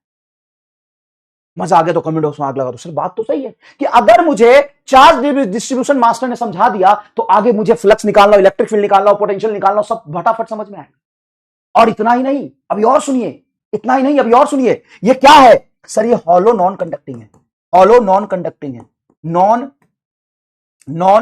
हॉलो नॉन कंडक्टिंग है, नॉन कंडक्टिंग है। क्या ये हॉलो नॉन कंडक्टिंग का और इन सब का इलेक्ट्रिक फील्ड एकदम हर जगह पे सेम ही पैटर्न का रहेगा कि नहीं रहेगा? आखिर क्यों? आखिर क्यों? क्योंकि चार्ज डिस्ट्रीब्यूशन सेम है, क्योंकि चार्ज डिस्ट्रीब्यूशन सेम है। अभी मैंने पढ़ाया नहीं है, अभी मैंने तुम्हें सिर्फ चार्ज डिस्ट्रीब्यूशन पढ़ाया है, कंडक्टर का, सॉलिड, हॉलो और थिक कंडक्टर का, और इंसुलेटर का। और वो चार्ज डिस्ट्रीब्यूशन से ही सारी चीजें इसकी भविष्य की निर्धारित होगी। सारी चीजें किससे निर्धारित होगी? चार्ज डिस्ट्रीब्यूशन से ही निर्धारित होगी। बताओ मजा आया कि नहीं आया? बताओ फील आया कि नहीं आया? तो मास्टर बात तो तुम सही कह रहे हो यार। तुम सोचो ना, तुम सोचो, एक बात बताओ, ये सब हटाओ, तुम चार्ज डिस्ट्रीब्यूशन पहले पढ़ो। अच्छा, चार्ज डिस्ट्रीब्यूशन जब तुम पढ़ोगे, क्या मैंने तुम्हें चार्ज डिस्ट्रीब्यूशन में यही सिखाया है क्या मैंने तुम्हें चार्ज डिस्ट्रीब्यूशन में यही सिखाया है कि कंडक्टर का एक्सेस चार्ज उसके सरफेस पर रहता है, चाहे कैसा भी कंडक्टर हो, तो उसके एक्सेस पे है कि सॉरी इसका एक्सेस चार्ज उसके सरफेस पर रहता है, सरफेस पर है, हाँ सरफेस पर है, सरफेस पर अंदर मेटेरियल कैसा हो फर्क नहीं पड़ेगा नहीं। तो इसका चाहे इलेक्ट्रिक फील्ड सरफेस पर निकालो, इसके सरफेस पर निकालो, इसके सरफेस पर निकालो, सेम पैटर्न से आएगा कि नहीं आएगा। तो क्या यहाँ पे अगर एमआई स्टार बॉक्स में लिख दूं तो क्या तुम्हें कोई परेशानी होगी? क्या इलेक्ट्रिक फील्ड चार्ज डिस्ट्रीब्यूशन पे डिपेंड करता है, इलेक्ट्रिक फील्ड चार्ज डिस्ट्रीब्यूशन पे डिपेंड करता है। क्या तुम आज से पहले जब इलेक्ट्रिक फील्ड लिखने जाते थे तो तुम ये पढ़ते थे कि हॉलो है, कि सॉलिड है, कि थिक है, कि कैसा है, पढ़ते थे? वो नहीं पढ़ना, तुमको ये पढ़ना है कि चार्ज डिस्ट्रीब्यूशन कैसा होगा। तुमको चार्ज डिस्ट्रीब्यूशन एक समझना है बस, उसके बाद सारा खत्म, सारा खत्म।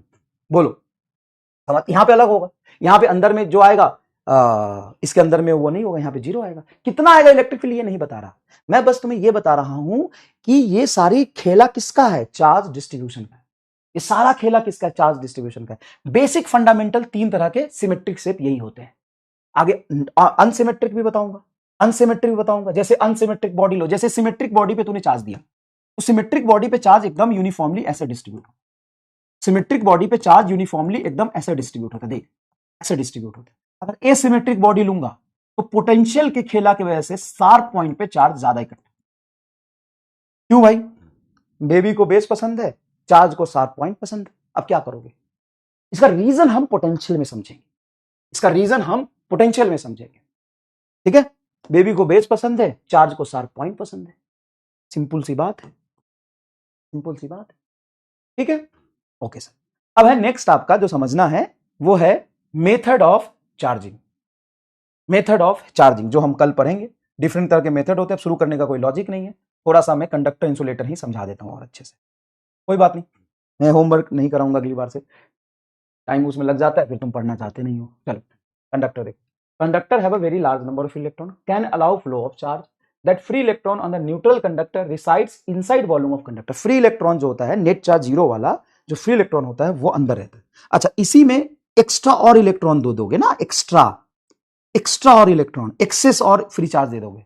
ऐसा नहीं कि सर फ्री इलेक्ट्रॉन है तो अंदर में रहेगा, एक्सेस फ्री इलेक्ट्रॉन बाहर जाएगा। या न्यूट्रल लिखना, मैंने न्यूट्रल कंडक्टर लिखा है, न्यूट्रल कंडक्टर। तो जब तक न्यूट्रल है तब तक सरफेस पर चार्ज दिखाई नहीं देगा, जब तक न्यूट्रल है तब तक सरफेस पर चार्ज दिखाई नहीं देगा, जब तक न्यूट्रल है तब तक सरफेस पर चार्ज दिखाई नहीं देगा। जब एक्स्ट्रा निगेटिव चार्ज करोगे, निगेटिव चार्ज सरफेस पर दिखाई देगा, एक्स्ट्रा पॉजिटिव चार्ज करोगे सरफेस पर दिखाई देगा। इंसुलेटर क्या कहता है? Does not allow flow of charge, ये फ्लो ऑफ चार्ज अलाउ नहीं करता है। Does not have free charge, इसके पास फ्री चार्ज नहीं होता है, बॉन्डेड चार्ज होता है। Excess charge given to the insulator remains there and excess charge given to the conductor remains on the surface of conductor. Free electron inside volume free move करेगा जब तक neutral है body, तब तक only access charge surface पर आ जाता है, इसमें एक्सेस चार्ज ही सरफेस पर आ जाता है। यहां पर डिस्ट्रीब्यूशन देखोगे तो कंडक्टर में एक्सेस चार्ज सरफेस पर जाता है, चाहे अंदर कंडक्टिंग मेटेरियल कैसा भी हो। तो देखो सारा चार्ज सरफेस पे, अंदर कंडक्टिंग मेटेरियल है या पूरा हो फर्क नहीं पड़ता, सारा चार्ज सरफेस पे, हॉलो हो तो भी सारा चार्ज सरफेस पे। इंसुलेटर में जहां चार्ज दोगे वहां रहेगा, अंदर रख दिया अंदर रहेगा, बाहर रखोगे बाहर रहेगा। तो सर सॉलिड में अगर सिर्फ यही रखेंगे तो यही रहेगा, लेकिन तुमको बोलेगा हमने सॉलिड इंसुलेटर को चार्ज दिया, अब कहां दिया नहीं बोलेगा तो सब जगह सेम दिया होगा। सॉलिड इंसुलेटर है, ये थिक इंसुलेटर है, थिक हॉलो इंसुलेटर है और ये हॉलो इंसुलेटर है, हॉलो इंसुलेटर है, ठीक है भाई, समझ में आया? अच्छा, अगर मान लो दो कंडक्टर लेते हैं हम, uniform conductor, non uniform conductor, ये यूनिफॉर्म कंडक्टर। तो यूनिफॉर्म कंडक्टर में चार्ज यूनिफॉर्मली डिस्ट्रीब्यूट होता है, हर जगह सेम डेंसिटी का चार्ज आएगा। नॉन यूनिफॉर्म कंडक्टर में शार्प पॉइंट पे ज्यादा चार्ज, नॉन यूनिफॉर्म कंडक्टर के शार्प पॉइंट पे ज्यादा चार्ज होता है। रीजन हम पोटेंशियल में पढ़ेंगे, समझ में आया? तो बेबी को बेस पसंद है, चार्ज को शार्प पॉइंट पसंद है। तुमको क्या पसंद है जरूर बताओ कमेंट बॉक्स में। मजा आ गया होगा आज की क्लास में, बहुत कुछ नया सीखने को मिला, जरूर बताइएगा। अब निकल लीजिए यहां से, थैंक यू सो मच। कोई बात नहीं, अरे यार आज रिवाइज कर ले, क्या हो गया, कल पढ़ लेना, अभी पढ़ाओ शाम को पढ़ाओ, कोई बात नहीं बेटा, रिवीजन कर लो अच्छे से जाके, कोई दिक्कत नहीं। इतना ही मजा कल भी आएगा, सारा मजा आज ही लेना है क्या? कल ले लेना थोड़ा मजा, जाओ।